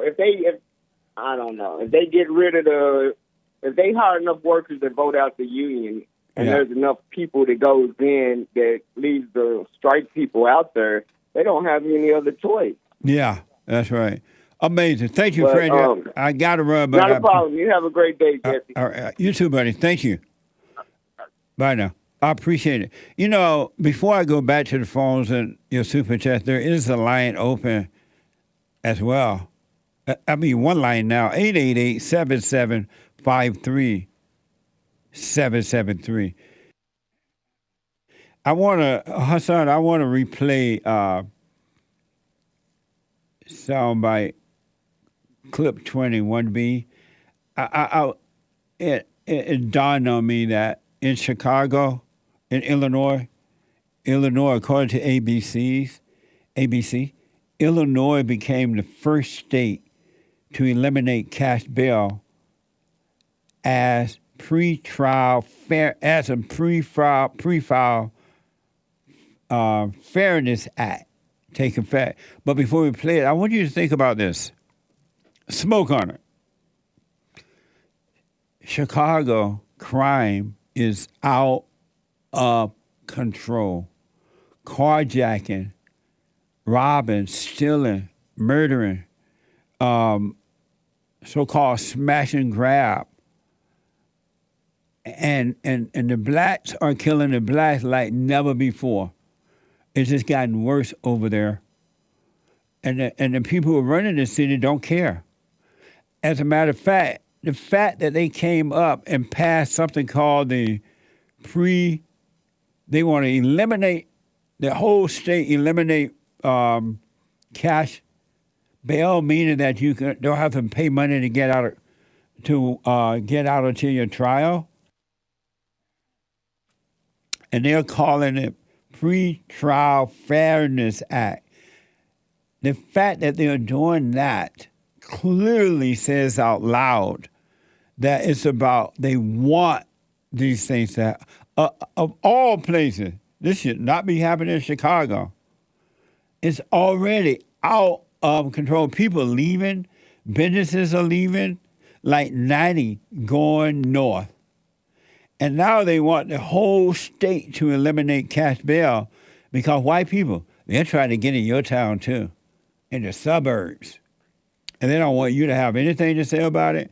And they're encouraging the criminals to go into the suburb and everywhere and know that they don't have to pay a price for it. And they're going to use racism, black and brown, and fairness. This is pure evil. In case you missed it, watch this compilation. This is from ABC. And look at the people who are running it. Just watch the people who are speaking. Then you will know. Watch this. Judges now make a choice to determine if the accused is a threat to the community. Then they hold him in jail. If not, the suspect is set free with a promise that he or she will return for a court date. The federal government, the federal Department of Justice, did a number of studies over the last couple of decades, and it showed that if you're poor, if you're African American or Latino, and if you're a woman, you found yourself being jailed longer with higher bail for less egregious crimes. The money bond system wrongly tied access to financial resources to pretrial freedom. The result has been countless individuals, mostly from black and brown communities, spending days, weeks, months, years in jail just for being poor. Is that this system they committed that has crime. been the status quo for so long, that disproportionately impacted poor black and brown people, was fought so hard to maintain its status quo because it impacted poor black and brown people. All lies. Just think about that. The whole state now eliminated cash bail. The whole state. White folks, y'all better run to the farmlands. And then when you get out there, you got to put a big wall up. And then put guards around the wall. If you doubt me, check with the whites in South Africa. It's happening here in my country. Who would have thought? But it is happening. May God have mercy on my country. If ever we needed you, Lord, we need you now. And black people, you should stop letting people like that use you for destruction by black and brown and being fair. That's a lie. You can see the evil in those people's eyes. They're lying. And men, you're not supposed to be standing behind the woman. It's supposed to be the other way around.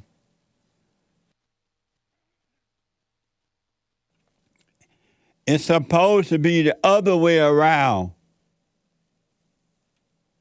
It ain't going to work that way. They standing behind the woman.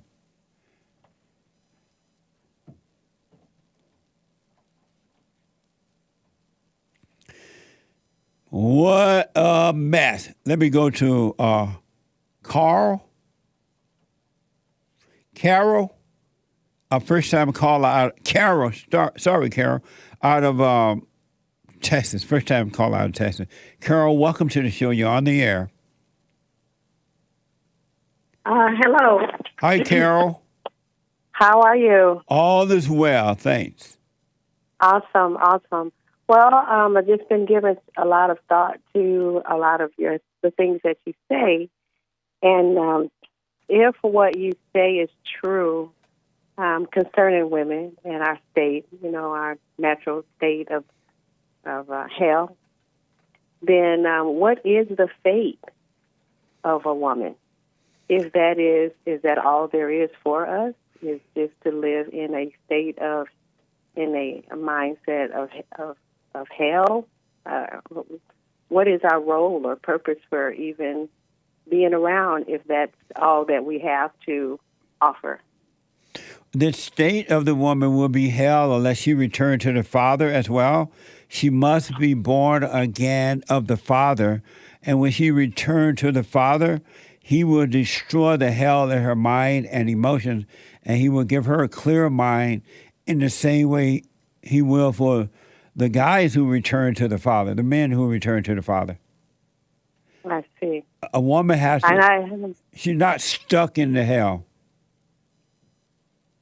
Uh-huh. That's good to that's good to know. How does that work for a 59-year-old woman or someone who has, how does that work for someone whose parents are deceased or up in age? Okay. By getting to know yourself, pay attention to what's happening inside of you, and you're going to see that you have anger, you have fear, you worry, you're up and down emotionally, and you don't want to be that way, but something else is driving you. But all these years, you've thought that it was you. You've been taking credit for it. You've been judging yourself for it. Because you didn't know it wasn't you. And when you can see and understand that, you're going to realize, because the truth that allows you to see that will cause you to realize that that came from your mother. It came from your parents. And they couldn't help themselves either. And that will cause you to forgive them. The truth of that will cause you to forgive them since you can't go to them. They've expired. And the truth will make you free from that. I can see that. I can definitely, I've been reflecting, and I can definitely see where consider myself a victim and consider my mom a victim, but all the time, basically living in hell. Yeah. And visiting that on to the children. I definitely can see that clearly. Definitely can see that clearly. Is it possible that state can take over to the point where you're not able to see other thoughts or have other thoughts. I've tried the silent prayer, and it's hard for me to even follow my thoughts. It just overwhelms. They just take over. Yeah, I understand that. Number one, I want you to realize, even you have to say it to yourself, your thoughts are not your own, right? They're not yours. And the reason that it seemed difficult, and it is, to watch them now because you've been living in them for so long, thinking that it was you. And believe you took on a false identity to be true, and it was never you. So now that you're starting to wake up, and you be still, do the silent prayer, the thoughts are going to scream, and they're going to overwhelm you. They're going to come in thousands, and they're going to feel like it's you. But all that is happening is that now you're being brought out of those thoughts, and you're reflecting on them. You're seeing them, and eventually it will become easier and easier for you to watch them without being a part of them. Stay with it. It's the thoughts of evil, right? The ones that seem good and bad are both evil. But they don't want you to see that it's them. They want you to believe that it's you. So they're overwhelming you, and they're giving you all different kinds of emotions, fear and overwhelming feeling and all that.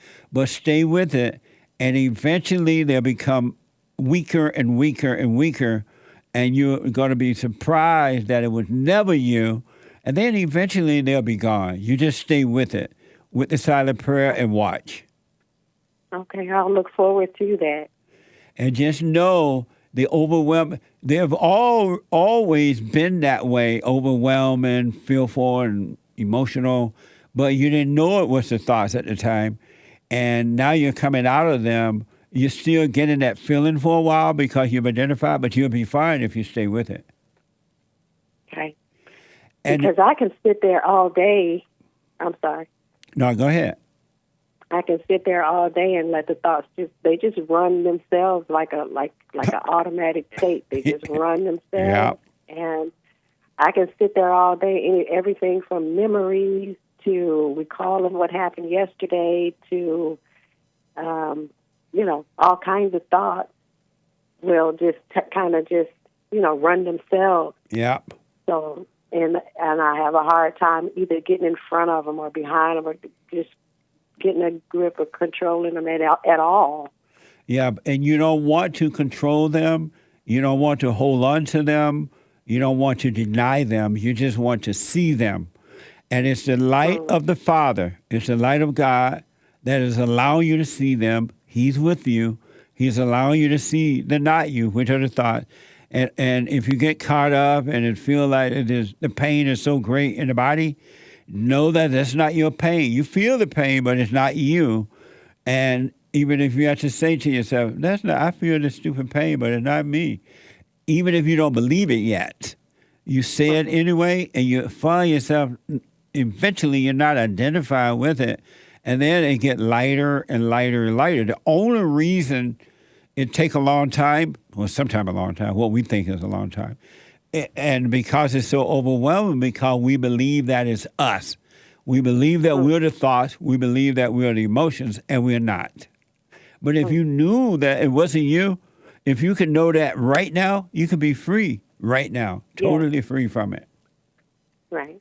But you've identified all your life, and it's like losing, who will I be if I don't have my feelings? Who will I be if I don't have thoughts? Who will I be if I don't have this? It feels like you'll be no one, and that's where you want to be. No one. Nothing. You want to be nothing. Because all of those who think that they're something, they are nothing.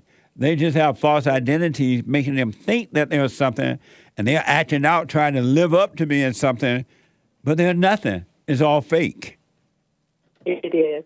And thinking that I'm something or whatever I thought it was that I was has only gotten me so far every time. Yes. It ends up in the same spot every time. You try to get the education. You try to go do this. You try to get the job. You try to make the money. And it always ends up the same results where you get to a point where it just it's not gratification. It's not happiness. 100%. There's not any joy in it. There's no reward in it at all. You're still seeking and you still feel lost. Because it's just a thought. It's a thought, and we try to fulfill thoughts. And thoughts are an illusion, so we try to make an illusion be real, and it's impossible to do that. Okay. Isn't that amazing? Okay. Amazing. Very amazing. It's something that I really can look forward to. Stay with the silent prayer and watch. And if the whole world turn against you because they hate the light in you, you just wish them well, and you just stay on that narrow path and don't argue with the devil. Pay no attention to the devil. That's what Christ did. And you just stay on that straight and narrow path. Don't look back. Don't look forward. Stay present. And I'm telling you, Carol, you haven't seen anything yet. You will have a very clear mind and perfect peace. Yes. All right? Thank you. You're welcome. Amazing call. Stay with it. Call me again. Amazing. Ladies, you got to do the same thing. You must be born again of the Father. All who are born of the woman, of the flesh, must be born of the Father. You must be born again. Ain't no other way around it. Everything else is just an illusion. Fear itself is an illusion. And if you were to pay attention to yourself, you would know that. But you won't pay attention. Isn't that amazing? I'm encouraging you to pay attention to you. Forget about the world and pay attention to you. And you won't pay attention to you. You don't even care about yourself. You're living on ideas. And not living, but dying on ideas. 888-7753-773. Let me get some super chats in before I go back to the phones here. Super chat. Super chat. Amazing how the tag on. Super. Yes, sir. Hake coming in. Over on D Live, Stan69 gave a diamond saying, no such thing as black Hispanic. But Anglo-black? No. What? Exactly. He says no such thing as black Hispanic, which is a lie. Why is that a lie? Because there is such a thing as black Hispanic. I seen some. They call them Afro-Latinos or Afro-Latinas. Well, I meant black in skin tone. I went to Mexico a couple of times. I saw some black Mexicans. Exactly. I'm like, what the? But then I heard that the blacks came from Africa somewhere. The Arabs sold them to the Spaniards. Yeah. And the Spaniards don't like the blacks. But Anglo-black? No. There's no such thing as Anglo-black, he says. Meaning white blacks? Yeah, but I don't think so. He hasn't seen Doug. How about they're mixed white black? Or Will Hurd. Hurd what? That's his last name, Will Hurd. He's a rhino. He's a light-skinned black rhino. Let me take a quick break. We'll finish up those when I come back. 888-7753-773. Thank you all. One more hour to go. Manhood Hour coming up. Hake with the news right now. Not the fake news, but the hate news. I'll be back in a moment. You can't run from evil within yourself or outside of self. You got to deal with it. And you need good in order to deal with evil. And God is good. You need to return to the Father. And you'll see within you, he will fight the battle for you. And he will fight it without, because he will show you how to deal with it. And you will have no fear. Love God with all your heart, all your soul, all your might, along with nothing else. Nothing else means yourself, your children, your wife, your things, your ego, your reputation, and all that. You can't care about any of that. The children of anger will use it to control you. But if you love God, he will renew your mind, and none of those things will be before him. And so when they go after you, oh, well, you may take my body, you may take my things, but you're not going to take my soul. And that's a true reality.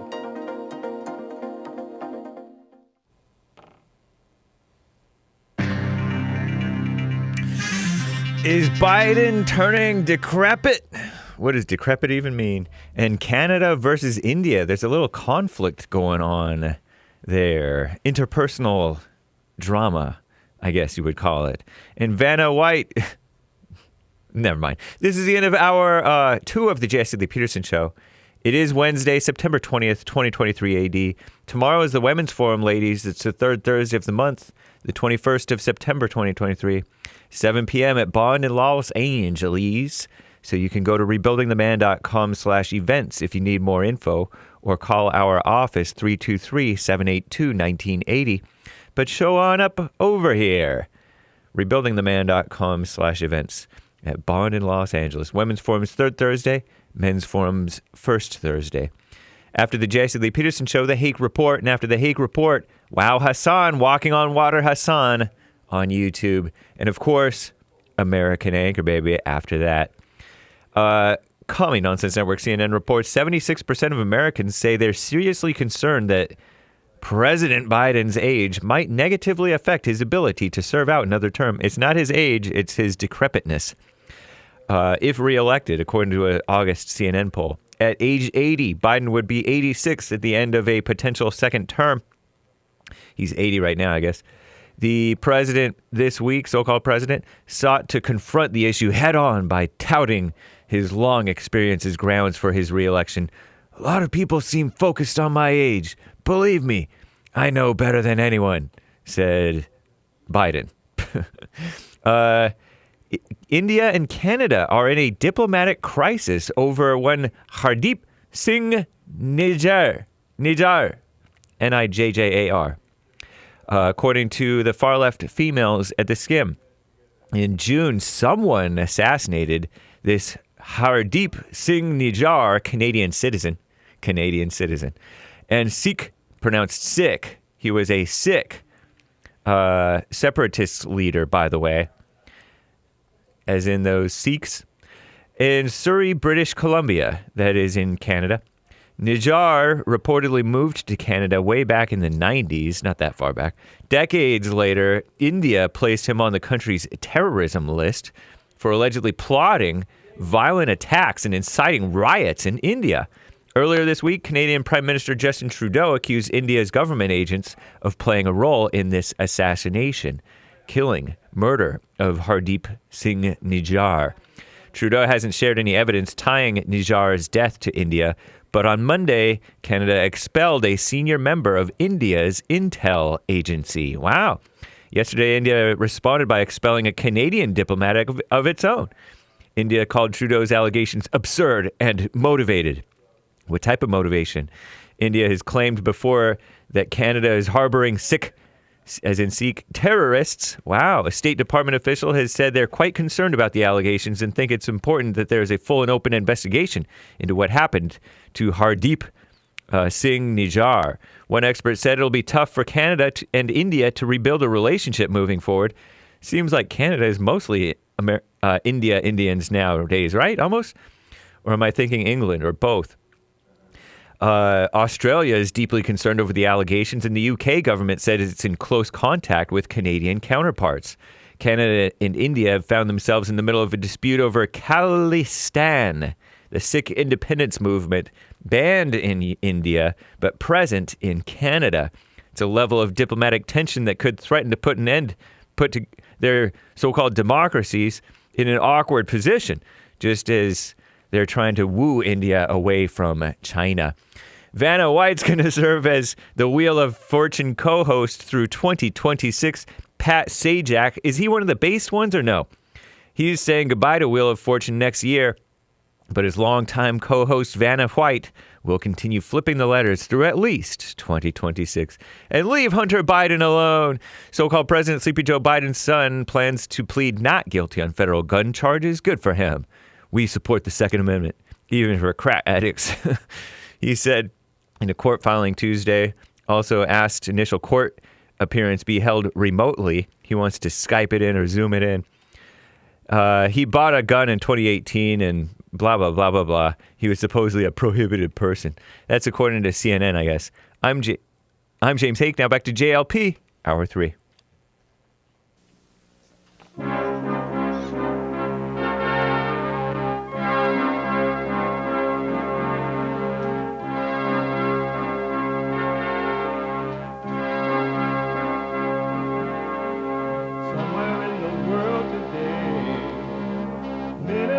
stand up strong, face the truth about themselves, to understand what went wrong. I know we can find a way.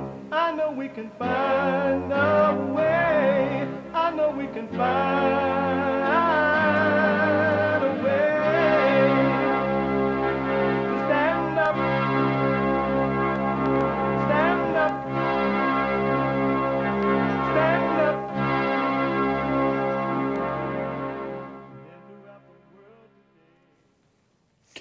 Uniting the races with truth instead of dividing them with lies. We're also rebuilding the family by rebuilding the man. I am Jesse Lee Peterson. Welcome to the third hour of the show already.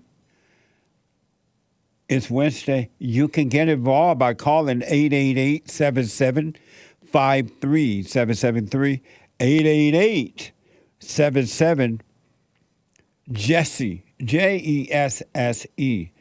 My biblical question for this week. Amazing question. Why do you judge other people's strength against your weakness? Why do you judge other people's strength against your weakness? Amazing question. You can listen to the show if you're busy anywhere in the world. Whatever you might be doing, contemplating suicide with fentanyl, ladies beating your husbands, in court right now trying to take the children away from their father. Whatever you might be doing, you can be listening to the show anywhere around the world. And for the flat earther, up and down the world, by calling the listen line at 641-793-1500, 641-793-1500. You can podcast the show as well. And we have every way that you can watch and support the show listed on JesseLeePeterson.com/show. JesseLeePeterson.com/show.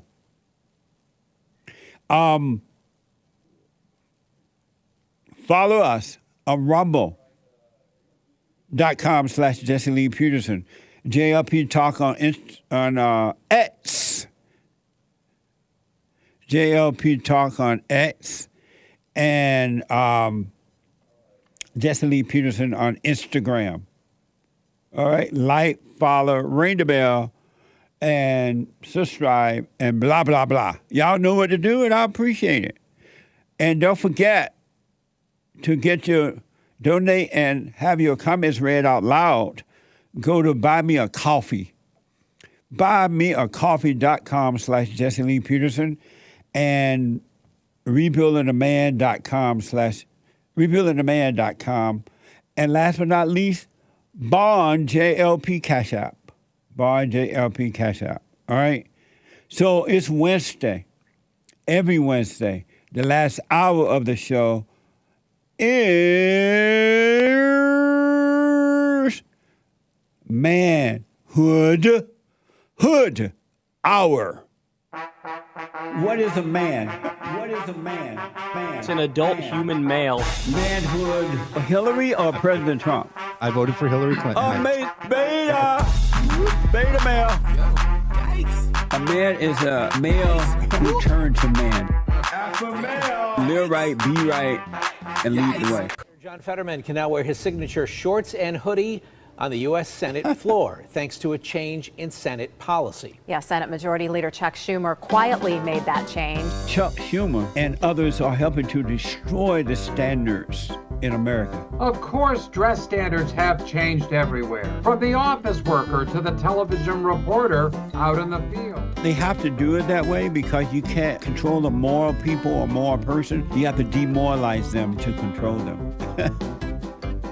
You see those people coming on the airplane, they're funky pajamas. How do you know you got to be insane? How do you wear your pajamas on the airplane? Human beings who are running the government are no different than the human beings who are watching the government destroy. It's the same spirit. Amazing. I have seen that. Anchor Baby did that. Thank you, Anchor Baby.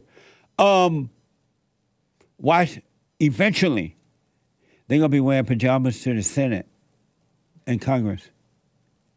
Why not? They wear those dirty workout shorts. Pajamas are next. And they're going to bring some dirty pillows with them. Amazing. So what I want to do before I go to the calls, I want to finish up with the Super Chats we started on, all right, at the last hour, but we ran out of time. Super. Mr. J bought you a coffee. Y'all leave Sandy alone or he gonna come pee on your pillow. Shout out to Sandy and Hassan. That's right. Sure. Poor Sandy. Don't blame Sandy. He was born with a silver spoon in his mouth. Being enlightened till I rise says, morning, y'all. He's a Rumble monthly subscriber You on gotta Jason know Peterson. how to rumble. Kevin Webb donated a diamond. Thank you. Kevin Webb says, I love it when Jesse WLL wonders out loud. Wondering out loud. Thank you. And thank you guys. I do believe that's all for now. Thank you all so much. I do appreciate it. Thank you, thank you, thank you.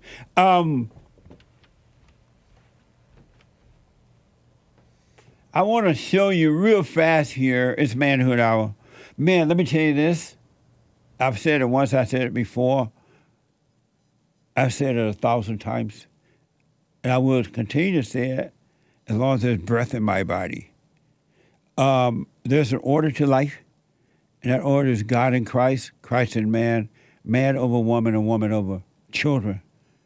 And that the men are the light of the world, salt of the earth, but your light is out because you turned away from the light. Your mothers and grandmothers turned you away from the light, or stepmothers, whomever raised you. And so you're in a fallen state. That's why you think and feel and act like the woman. You have the woman's nature, which is not her own, by the way. It was passed down to her from Eve, the woman that ate that listened to the serpent in the Garden of Eve, and the serpent became the woman's god. It been passed down from that. It's not the real nature of the woman. That's why she too must return to the Father by forgiving her mother and her father for not protecting her from evil, her mother. But men, you are needed, and I understand that you're now only identified with the female nature because no one told you while growing up that it wasn't you. Don't be angry. Forgive your mother. You become like what you hate. And that's why you hear men, just like women now, gossiping and taking sides and revengeful and insecure and riding when they're in the car and the woman is driving, they sit in the woman's seat, the passenger seat. They making dogs, their babies, and animals and cats and snakes and things like that because they have the mindset of the woman. Their minds need to be renewed. So I do understand it, but I want you to know that it's not you. But I also want you to know that in that fallen state, there are men and women who are creating chaos, not only in my country, but around the world. And they don't know because they literally cannot see. Angry people cannot see. And for those who are waking up out of the darkness of your imagination, once you start to see, you're going to see that they can't see. And you won't take it personally. They can't help it. Forgive them. They know not what they do. And there are people who are intentionally they are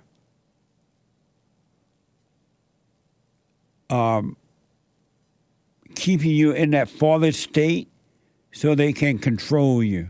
They're overwhelming you. They're stressing you out. and they're giving you added to your fears, because when you have fear, you're control. Isn't that amazing? But I want you to know, men and women, you can live in your own world. You are your world. You really, really are your world. And everything that's in you, you need to dump it. Life is about letting go, not about taking on. It's about letting go. You want to let go of everything, and you don't want to take on anything. Men and women. But as I said, internationally and nationwide, they're creating chaos, and you're on the run, meaning you're worried, you're afraid, you're stressed, you're angry, you have fear, and blah, blah, blah. My producer was telling me about, Sean, can you come and help me with this story? Sean is white. He's white, and he'll be able to help me clear, because I'm black and slow, and I didn't know a lot of this stuff. What the? I was in the cotton fields when this was happening. But apparently this is from Fair U.S., right? There was this guy by the name of... Two people. Two people? Yeah, Who were they? Cloward-Piven. So the Cloward-Piven strategy in a 1960 ploy to overwhelm the welfare system. In his book, American Marxism, Mark Levine states that the goal is to overwhelm and collapse the immigration system through illegal alien waves rushing the border. Am I right? Right, and putting massive amounts of people on welfare, government welfare. So they're intentionally bringing all these illegal aliens in, inviting them in. Yeah. They want to overwhelm the system, put these people on welfare, and to do what? In order to create a crisis. This is Sean, one of the experts of the Jesse E. Peterson Show, and my producer. They want to create this by doing this, overwhelming the system. Right, itself. Purposefully overwhelming the system, creating a crisis in the country, a political crisis. Right. So that they can swoop in and create, guaranteed income, guaranteed federal income. That's what they want. They want the crisis so that they can swoop in and create a guaranteed federal income so that they can have more and more people reliant on the government. And did Cloward and Piven, did they write America?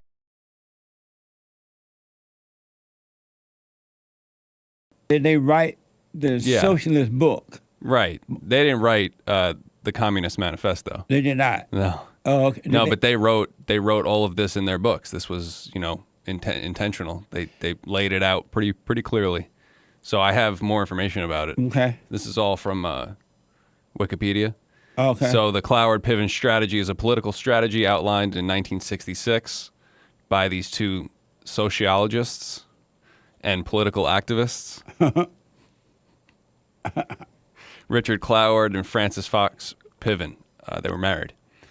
So Richard and Piven. Yeah, Piven is the female. They're husband and wife? What the? Yeah, so they stated that a welfare enrollment drive, a drive to put everybody on welfare, would strain the budgets of the country. It would strain all of the local and state budgets. That's what they did to the blacks during the civil rights movement. They put them all on welfare. And not everybody, but most of them on welfare. Oh, not all, but most. And that's what they did to the blacks. Yep. Under the civil rights movement. And they were around in the 60s when they were promoting, doing this more and more. Cloward and Piven. So they wrote the ultimate objective of this strategy to wipe out poverty by establishing a guaranteed annual income. They say it will be questioned by some because the ideal of individual social and economic mobility has deep roots. Even activists seem reluctant to call for national programs to eliminate poverty by the outright distribution of income. So all of these things, the redistribution of income, they look at poverty and they think, oh, we need to take this wealth over here and just send it over here. It's theft. What a mess. Yep, they propose to create a crisis in the current welfare system by exploiting the gap between welfare law and practice that would ultimately bring about its collapse and replace it with a system of guaranteed annual income. Man, that's what they did to the blacks. Yep. In fact, in the clip that we have from 1968, that's what he's talking about. This is from the AP archive. Here's what Richard Cloward said from June 17, 1968. This is, by the way, that's the year I graduated high school. What the? I'm still trying to figure out how did I graduate. But from June 17, 1968, this is Richard Cloward discussing the number of people in the U.S. receiving welfare benefits. Watch this from AP archives. You estimate that the welfare is pays, I guess, $7 billion a year in benefits.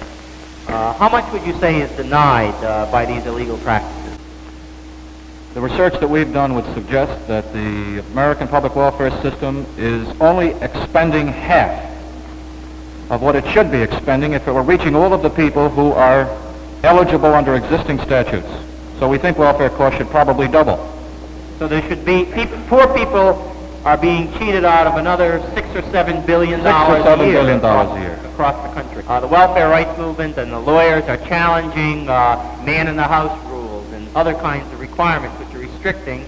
This, I presume, would be additional people who could become eligible for additional money if these were challenged. Yes, that would raise the cost even more. Wow. Explain that to the people. Convincing poor people that they're being cheated. They were doing that to the blacks. That was 1968. Yep. The illegal aliens were not here yet. Right. This is right around the same time with LBJ. Yeah. know? And the so-called civil rights movement. Yep. What a mess. What a mess. And this is what they really want. Watch this from Sports. Kita.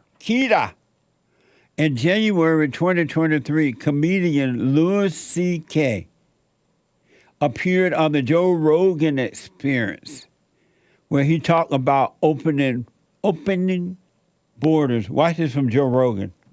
But my feeling is they should open the border, and just let them pour in, let everybody pour in, and then the answer, which is, well, then there'll be all these problems. Yes, there should be. It shouldn't be so great here, is what I'm saying.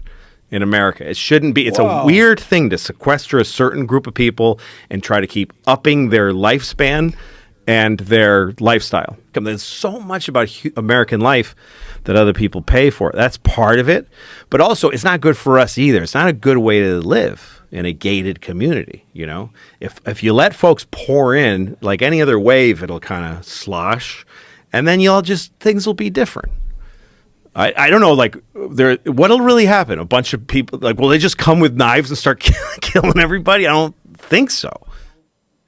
Wow, what an evil man. Why doesn't he just leave the country rather than, if he doesn't like being comfortable, leave?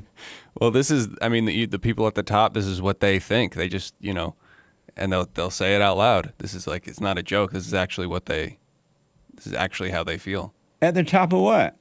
The, what some would call the elites, the people actually in power who make rules. Or, wow. I can't believe that guy said that out loud. Oh, just let them in. Well, things should be nice here. Yep. So they'll say the government will create the problem and then provide the solution to the problem that they created. So they're at the top of the socio-economic ladder, right? What yes, socio-economic ladder. So they go up there and then they tell you, make sure y'all don't come up here. We're going to give you welfare. We're going to overwhelm you. Make you think you need the government, not you can do it yourself. More power and wealth for themselves. Amazing.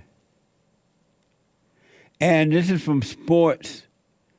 What's that word? Kita? Kita again. Louis C.K. reportedly live at, what, you just heard the man say, oh, it should be nice, overwhelm the system. Don't let it be nice. But according to Sports Kita, Louis C.K. reportedly live in a New York City luxury apartment that is worth nearly $3.85 million. So this is not going to bother him at all. He's still going to be living nice. Louis C.K. also allegedly owned a $2.4 million mansion in the Hamptons. So nearly $3.85 million apartment in New York City, and he owned a home, a mansion. Don't mention it. A mansion in the Hamptons. That's where the white folks live. That's where Obama lived too, right?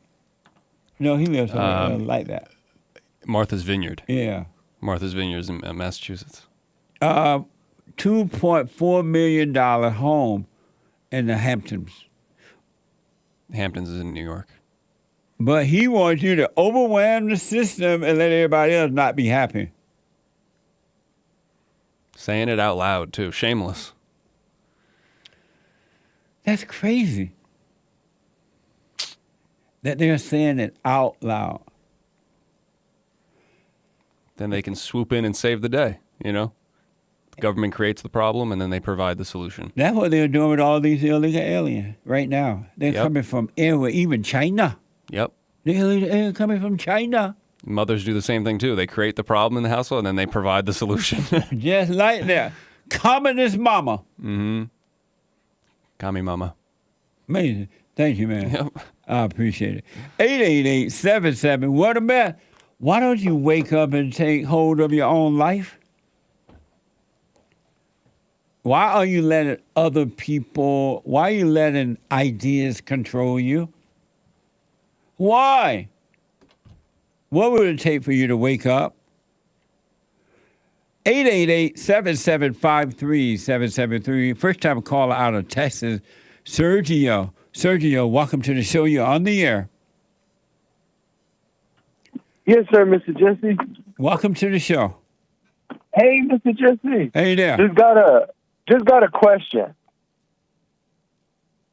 Okay. So I got a couple buddies. We're Latinos of Mexican descent, I guess you could say. We live in Texas.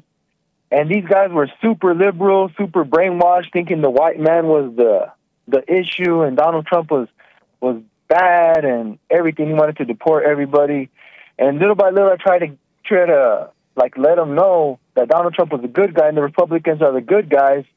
And little by little, started sending them things, and they started waking up. Little by little, it took a long time, but what really woke them up was this whole trans thing. They got kids that are getting older. They started seeing it in the schools, and now they woke up. So now they're seeing everything as it should be. The Democrats and that whole movement, the liberal. It's bad for the community, for the kids, the future. But the thing is that now that they have been awoken, they're more depressed now. They're getting in fights with their wives. They're actually both thinking that they're both going to get divorced. And I'm wondering, Mr. Jesse, should I stop waking people up? Or should I kind of, keep doing what I'm doing even if it causes a few divorces? Well, they are, if they're starting to fight with the wives and things like that, they're waking up in a physical sense that they see that they've been brainwashed to believe this about that and that. But spiritually, they may not be waking it up, because when you wake up spiritually, all fights end. You don't fight with your wife, you don't fight with anyone, because you understand what's going on. So maybe they are aware physically of what's going on, some things that's happening in the world, but they may not be awakened spiritually. Yes, sir. Because while they're fighting with their wives and want a divorce and all that. Yeah, it's mostly because of Donald Trump. Like, my cousin is one of them, and he'll say, like, hey, let's go to Whole Foods and, you know, let's go grab some groceries. And she'll say, why don't you go with Donald Trump? She'll say some crazy stuff and real offensive stuff to him. And he'll say, hey, you know, can I get a kiss or, you know, give me a hug? And she'll say, why don't you go hug Donald Trump? Why don't you go kiss Donald Trump? So they're overreacting to that, huh? Yes, sir. And you're not Mexican anymore. You're not a real Mexican. Things like that, Mr. Jesse. Well, what I would recommend is that they overcome their emotion, their ego, because when they get angry at the wife for saying, go hug Donald Trump, you're like this and that, their egos are being hurt. And that's the thing that need to die because you're not your ego, right? And so they need to work on overcoming the thoughts and feelings. Yes, sir. Have you told them to go and forgive their parents? Yeah, that's one of the things. Is my cousin is actually his wife's family. They're like marching. They do the LGBTQ marches in our city. They do the immigrant marches, and his mother-in-law actually kind of woke up as well, and she's very nice now, and she's very kind of Donald Trump now, but like 2 years ago, she just hated Donald Trump. So people here and there are kind of waking up in our city again. We're a majority Hispanic, Mexican descent city, and you know he's part of that, but he doesn't really see his wife waking up, and you know he tells me he's really going through it, Mr. Jesse. He'll cry to me sometimes and just tell me that he doesn't want to lose her. Has he forgiven his mother? Yes, he has, Mr. Jesse. And so is he doing the silent prayer? I believe so, yes, sir. Well, if he's doing the silent prayer, he forgiving his mother. If his wife end up leaving, just let her go. Don't try to hold on to anyone or anything. And if she says she's leaving, it's like, oh, okay, bye. Just let her go, and he'll be fine. Yes, sir. He shouldn't be trying to make her stay with him at all. You know what? Yes, Does he speak English? Yes, English is his second language. Okay. But yeah, now he's getting better at English. Yes, sir. So if you want to call one day or counsel, he can do that by going to rebuildingtheman.com or call the 800-411-BOND, or he can call the show, and maybe I can dig a little deeper to find out what's really going on with him. Yes, sir. It's hard to speak to him through someone else. You know what I mean? Yes, sir, Mr. Jesse. So have him call me one day. Yeah, you got it, Mr. Jesse. And so you think I should still keep letting people know the truth? Absolutely. All right. We have to start putting the truth out there in the same way that the people putting the lie out there. We got to put the truth out there. Yes, sir. All right. Thank you, buddy. Thank you, Mr. Jesse. Take care. You too. Call me again. Yes, sir. All right. Amazing. 888-775-3773. Let me go to, is it Jamie? Jaime. It look like Jamie to me, but Jaime. A first-time call out of California. Let's see here. There's one line open, by the way, 888-77-JESSE. Jaime, welcome to the show. You're on the air.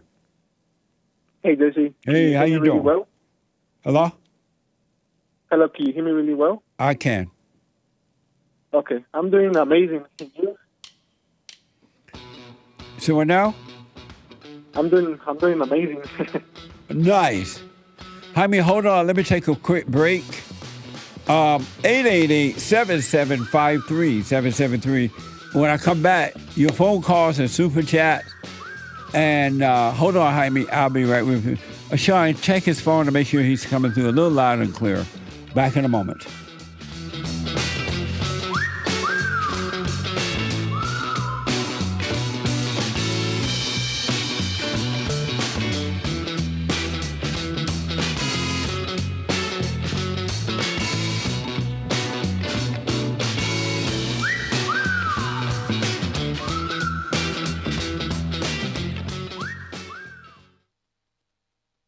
I noticed after a while that when these guys overcome their anger, they have amazing ideas about starting a business, But because they've been told that if you don't get a loan from the bank, or if you don't have a 5-year plan, or if you don't do this, and it's just simply not true, it's the first step.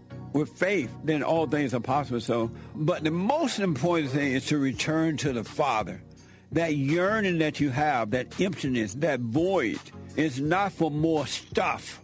It's not for more friends. It is a return to the Father, because there's no way you can return to God and be angry at your earthly father. So thank you all so much, right? People around the world donated to Bond at rebuildingtheman.com, or they call 800-411-2663, and we're still committed to pointing the right way for men and women to return to the Father.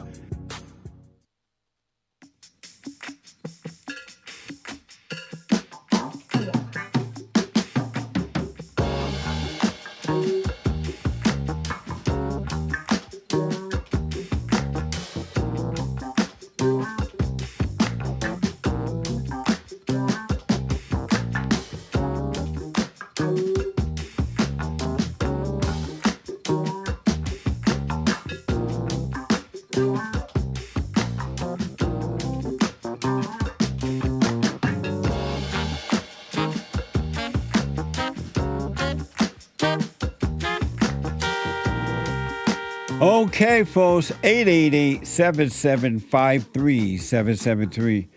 We have the best. Oh, the treasure chest is now open on D Live. I forgot. What the? The Hake Report is coming up at the top of this hour. TheHakeReport.com from 9 to 11 a.m. Pacific time. And then at 11, Wow is coming up every Wednesday. Wow Hassan, W-O-W, Wow Hassan at 11 today, right after the Hate Report. You don't want to miss it. And then at 12 noon, the American Anchor Baby. The American Anchor Baby at 12 noon Pacific time. Brand new episode of The Fallen State tomorrow at 12 noon. Well, not tomorrow, Friday at 12 noon. I talked to Kevin Sabo and Marcus Green. Kevin is the writer, director, and star in a YouTube series called The Adventures of Saberho. The Adventures of Saberho. And Marcus is a rapper and CEO of Teflon Entertainment. He also starred in the movie Saberho. And by the way, I'm in there too, just FYI. I got my little part in there as well. Watch this teaser. Next time on The Fallen State. Is Italian and white the same thing? Italians are pretty much just the coolest white people. I seen my family get murdered in front of me, so oh, nice. Music was the way to escape that childhood rage and things like that. Do you have children? I got 7. They all got different mothers. What a slut maker. What the? Do you believe there's such a thing as a good woman? Have you ever met one? The Great White Hope. Did you vote for him? Oh, you know who I voted for? Who? These nuts. What's wrong with the blacks? A lot of my black friends aren't great about being on time. See that? Even the white people know. And it's called CP time. Instead of getting it right, they gave it a name to justify not being on time. What the? It's amazing. So support the Fallen State at the thefallenstate.tv/donate. And also on locals.com, all right? I do appreciate it. And ladies, we are having a women's forum tomorrow night at 7 p.m. If the Lord is willing and the creek don't rise, every Thursday night. Every Thursday night at 7 p.m. And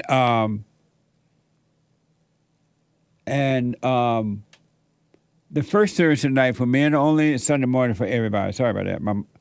Someone typed me a note. Let me see Kevin Sabo is also in this song called "Oh, the Wall Going Up." Watch this. Hey, Mr. President, take this home. The wall going up. The wall.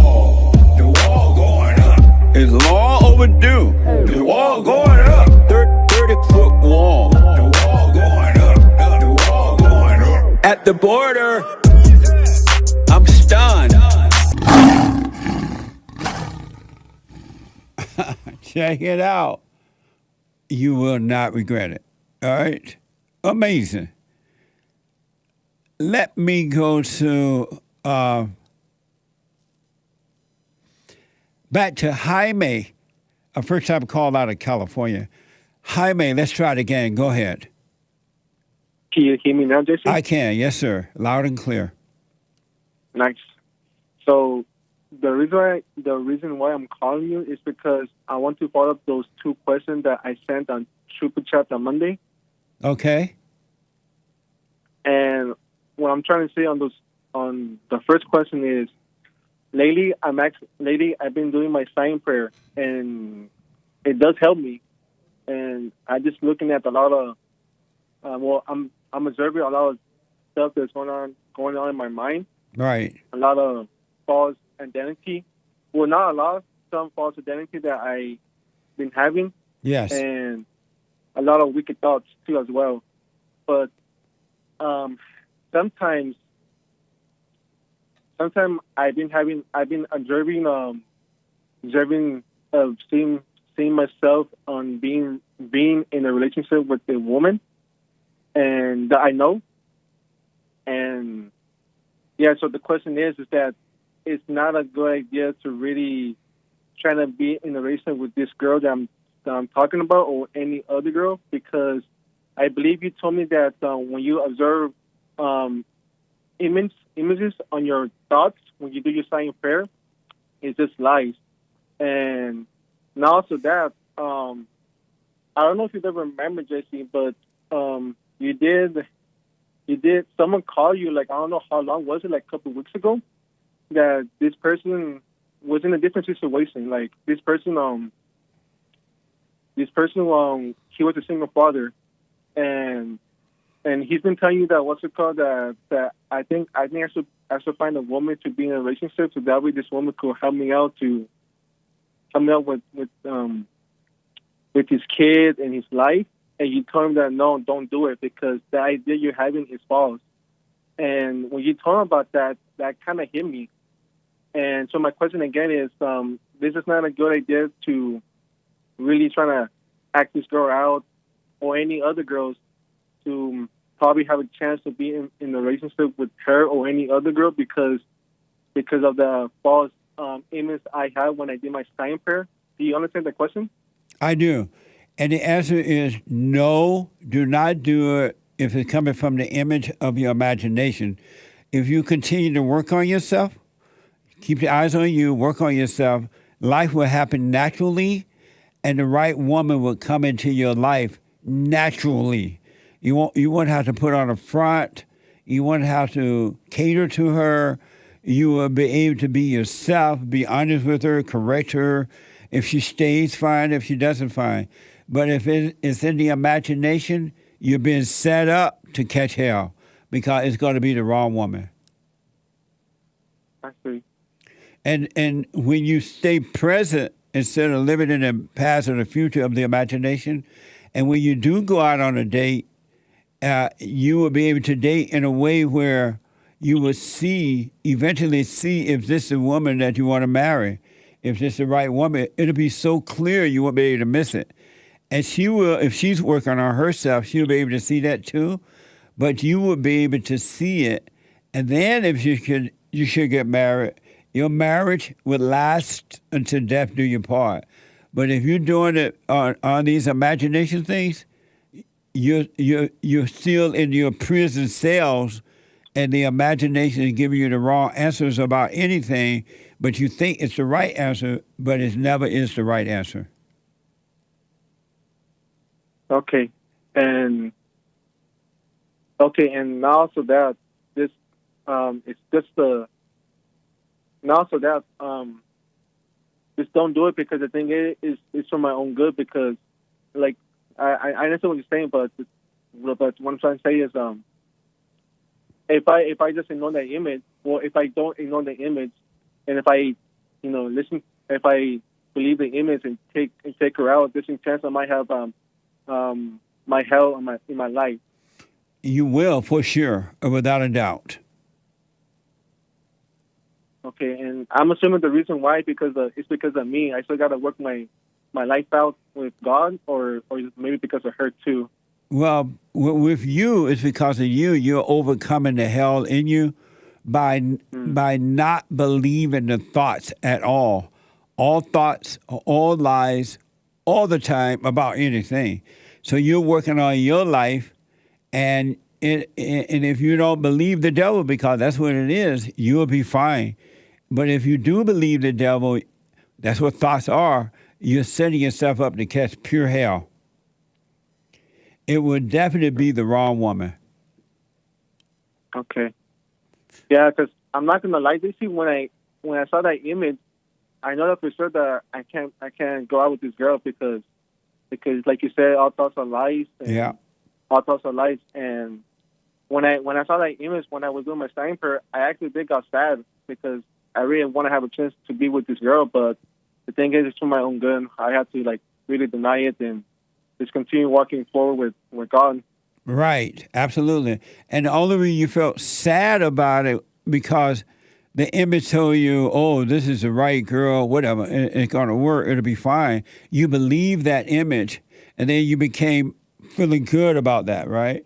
You saw about yourself feeling good. And when you realize, no, I can't do this, then you felt sad about it. You're up and down emotionally.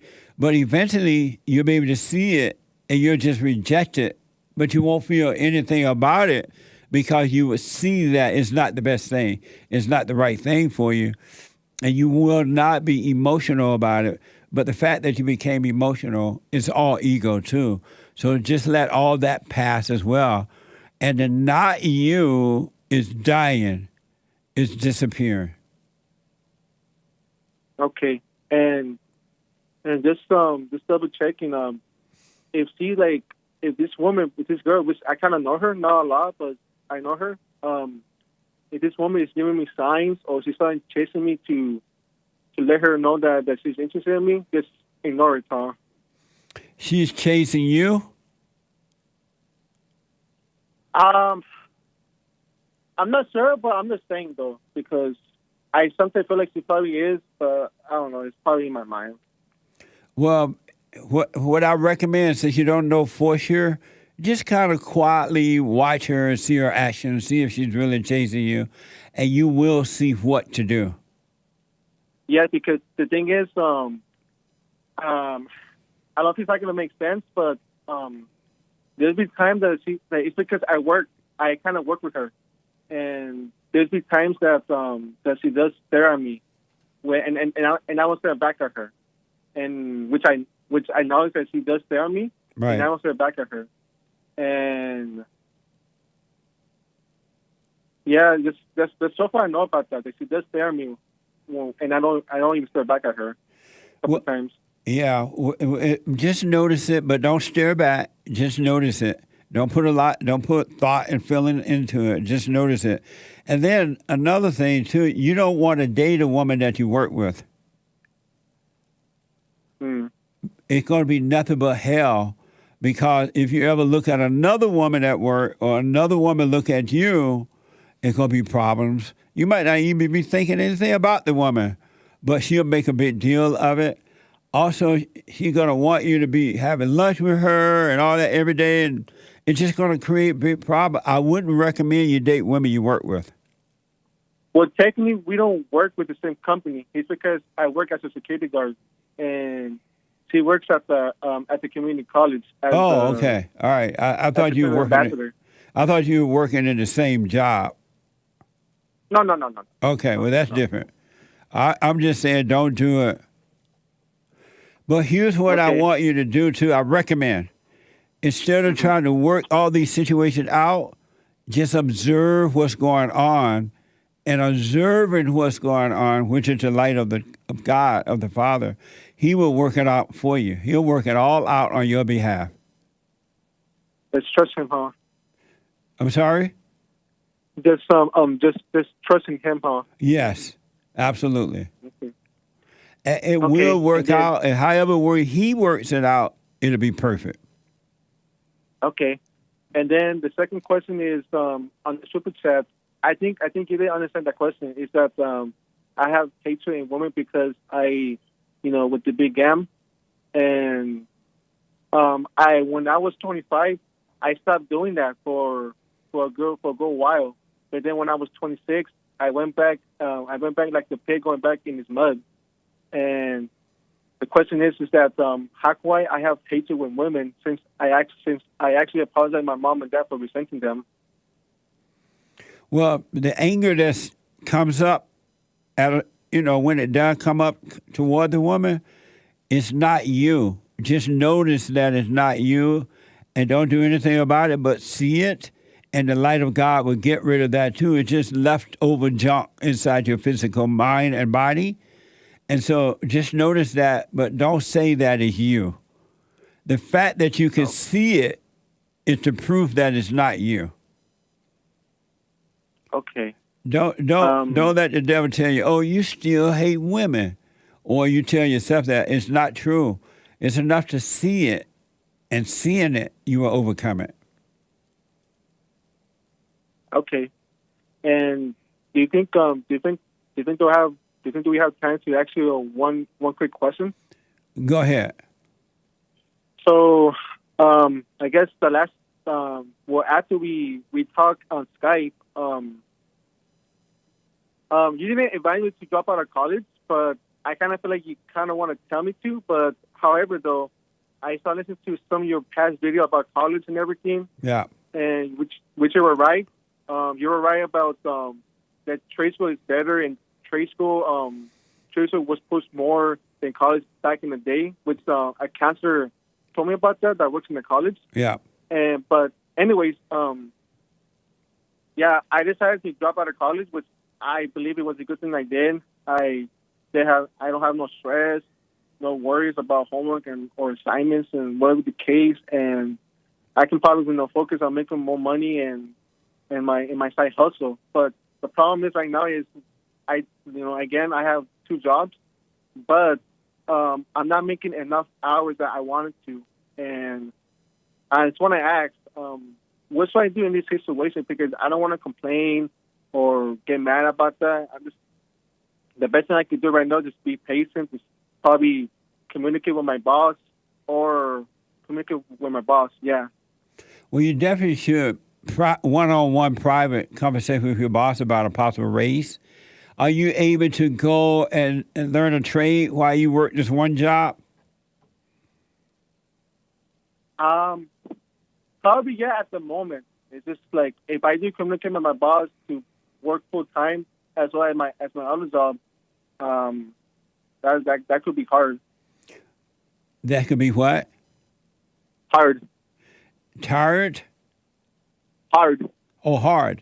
If you were to, if you ask your boss to make you a full-time employee, it would be hard to go to school to learn a trade and work full-time? Yeah, yes, with 2 jobs, to be honest. Well, see if one of the jobs can be a full-time job. I get you. See if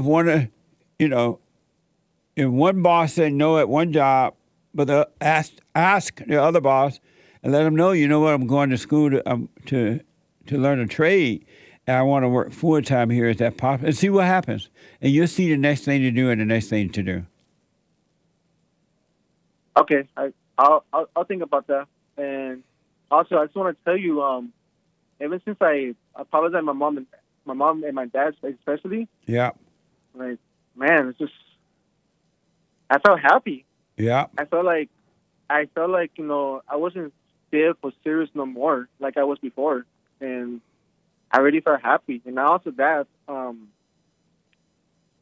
just feel like I know you advise me to not spend time with your dad, but I feel like I kind of want to spend time with my dad in a way because I feel like spending time with my dad is like spending time with my father in heaven for some reason. I don't know. If you want to do it, do it.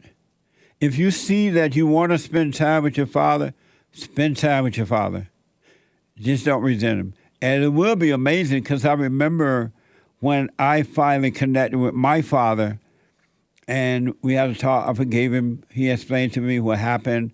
I wanted to spend more time with him too, and I did a little bit more, but I was out here in California. He was in Indiana. But I spent as much time with him as I could. And also that there's like, and also that I have like a lot of ideas I want to do with business too, and I wrote down on my Google Docs and everything, and I think I'm just trying to do those ideas I want to do. Oh, do them. Yep. Yeah.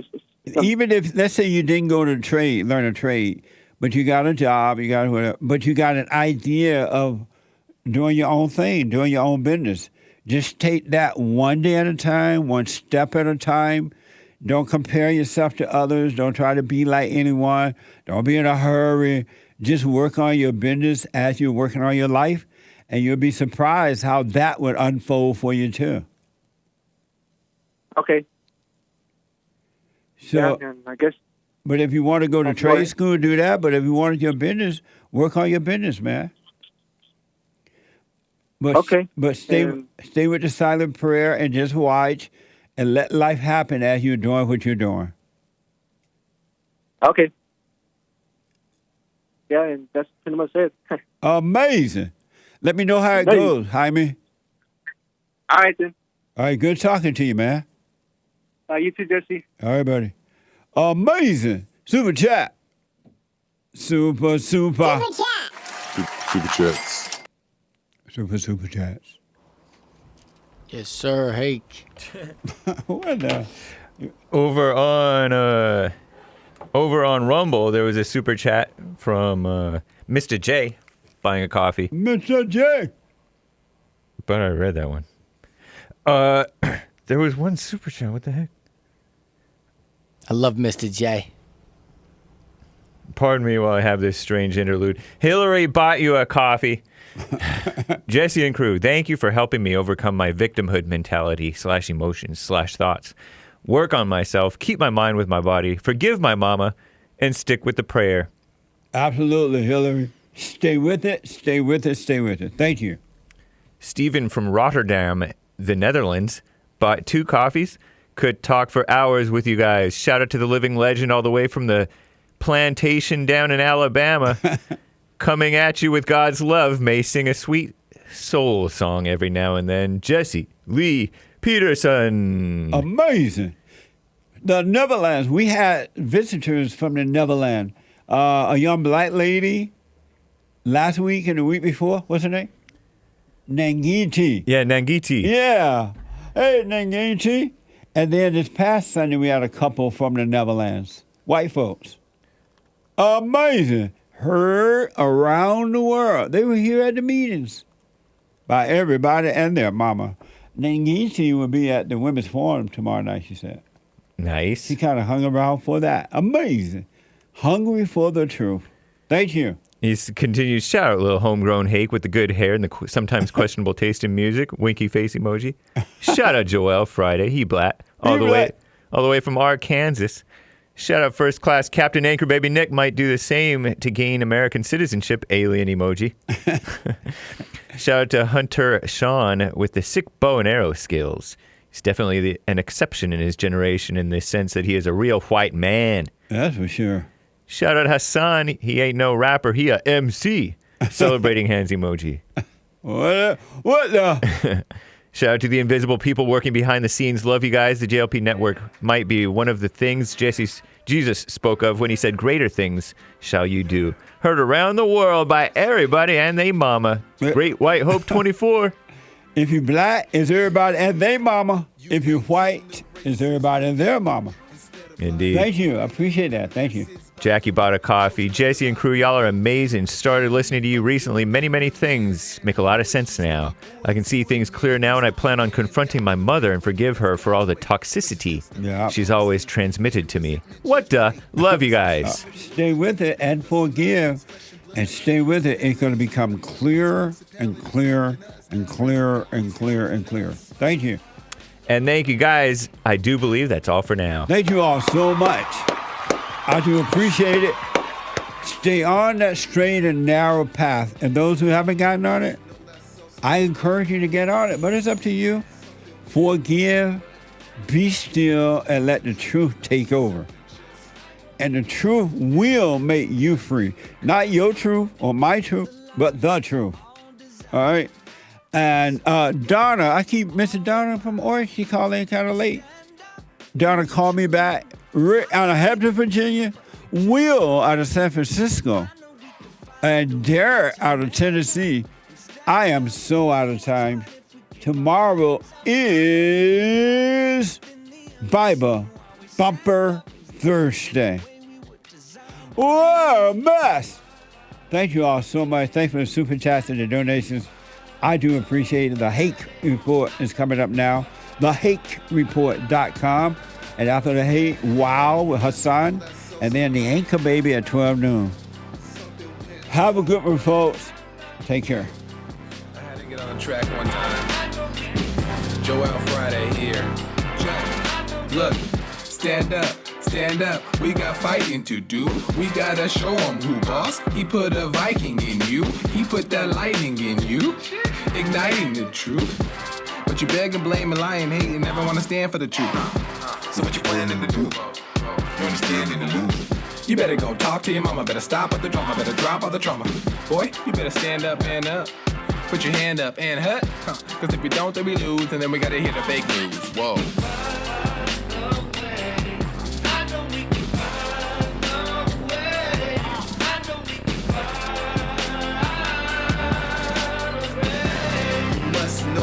So you get something went wrong, but face the truth about yourself and just seek first God's kingdom, cause you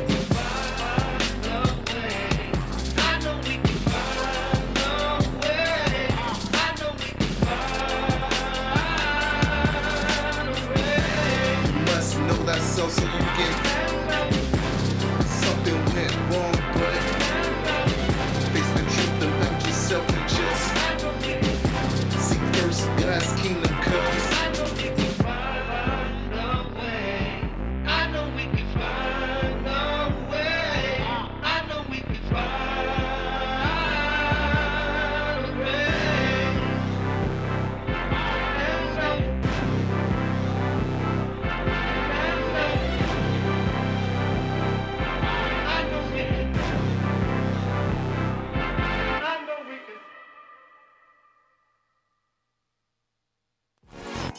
So, here's what I recommend. I invite you to download my silent prayer, and I want you to start doing it. You just download it, get the points of how to do it, and then after a while, you just do it on your own. It's going to point you in the right direction that your life will be returned to you from God. He will give you your life back, because anyone and all people who has anger, they're not themselves. You are the person that you are angry at. That's why it's so important to get to know yourself so that you can see who you're angry at. And if you're doing the hooping and hollering prayers and things like that, some people get up, oh, praise the Lord, hoop and holler, bless my mama, bless my daddy. Continue to do it. Do both.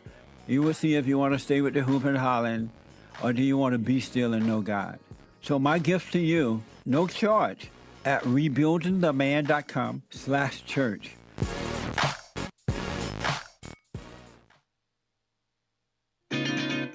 Other than sex, I wonder, why would a man even need a woman today? Women don't know how to cook. They don't know how to clean. They're in competition with men. They don't want to be wives and mothers. Some want to get married, but they don't want to live in that proper position of life. Because the only purpose of marriage is to have a family. And that's been known forever. And so if you don't want to have children, there is no need to get married. And so I was wondering, why would a man even get married today? I never thought I'd see the day when women would come out of her natural role and be like a man.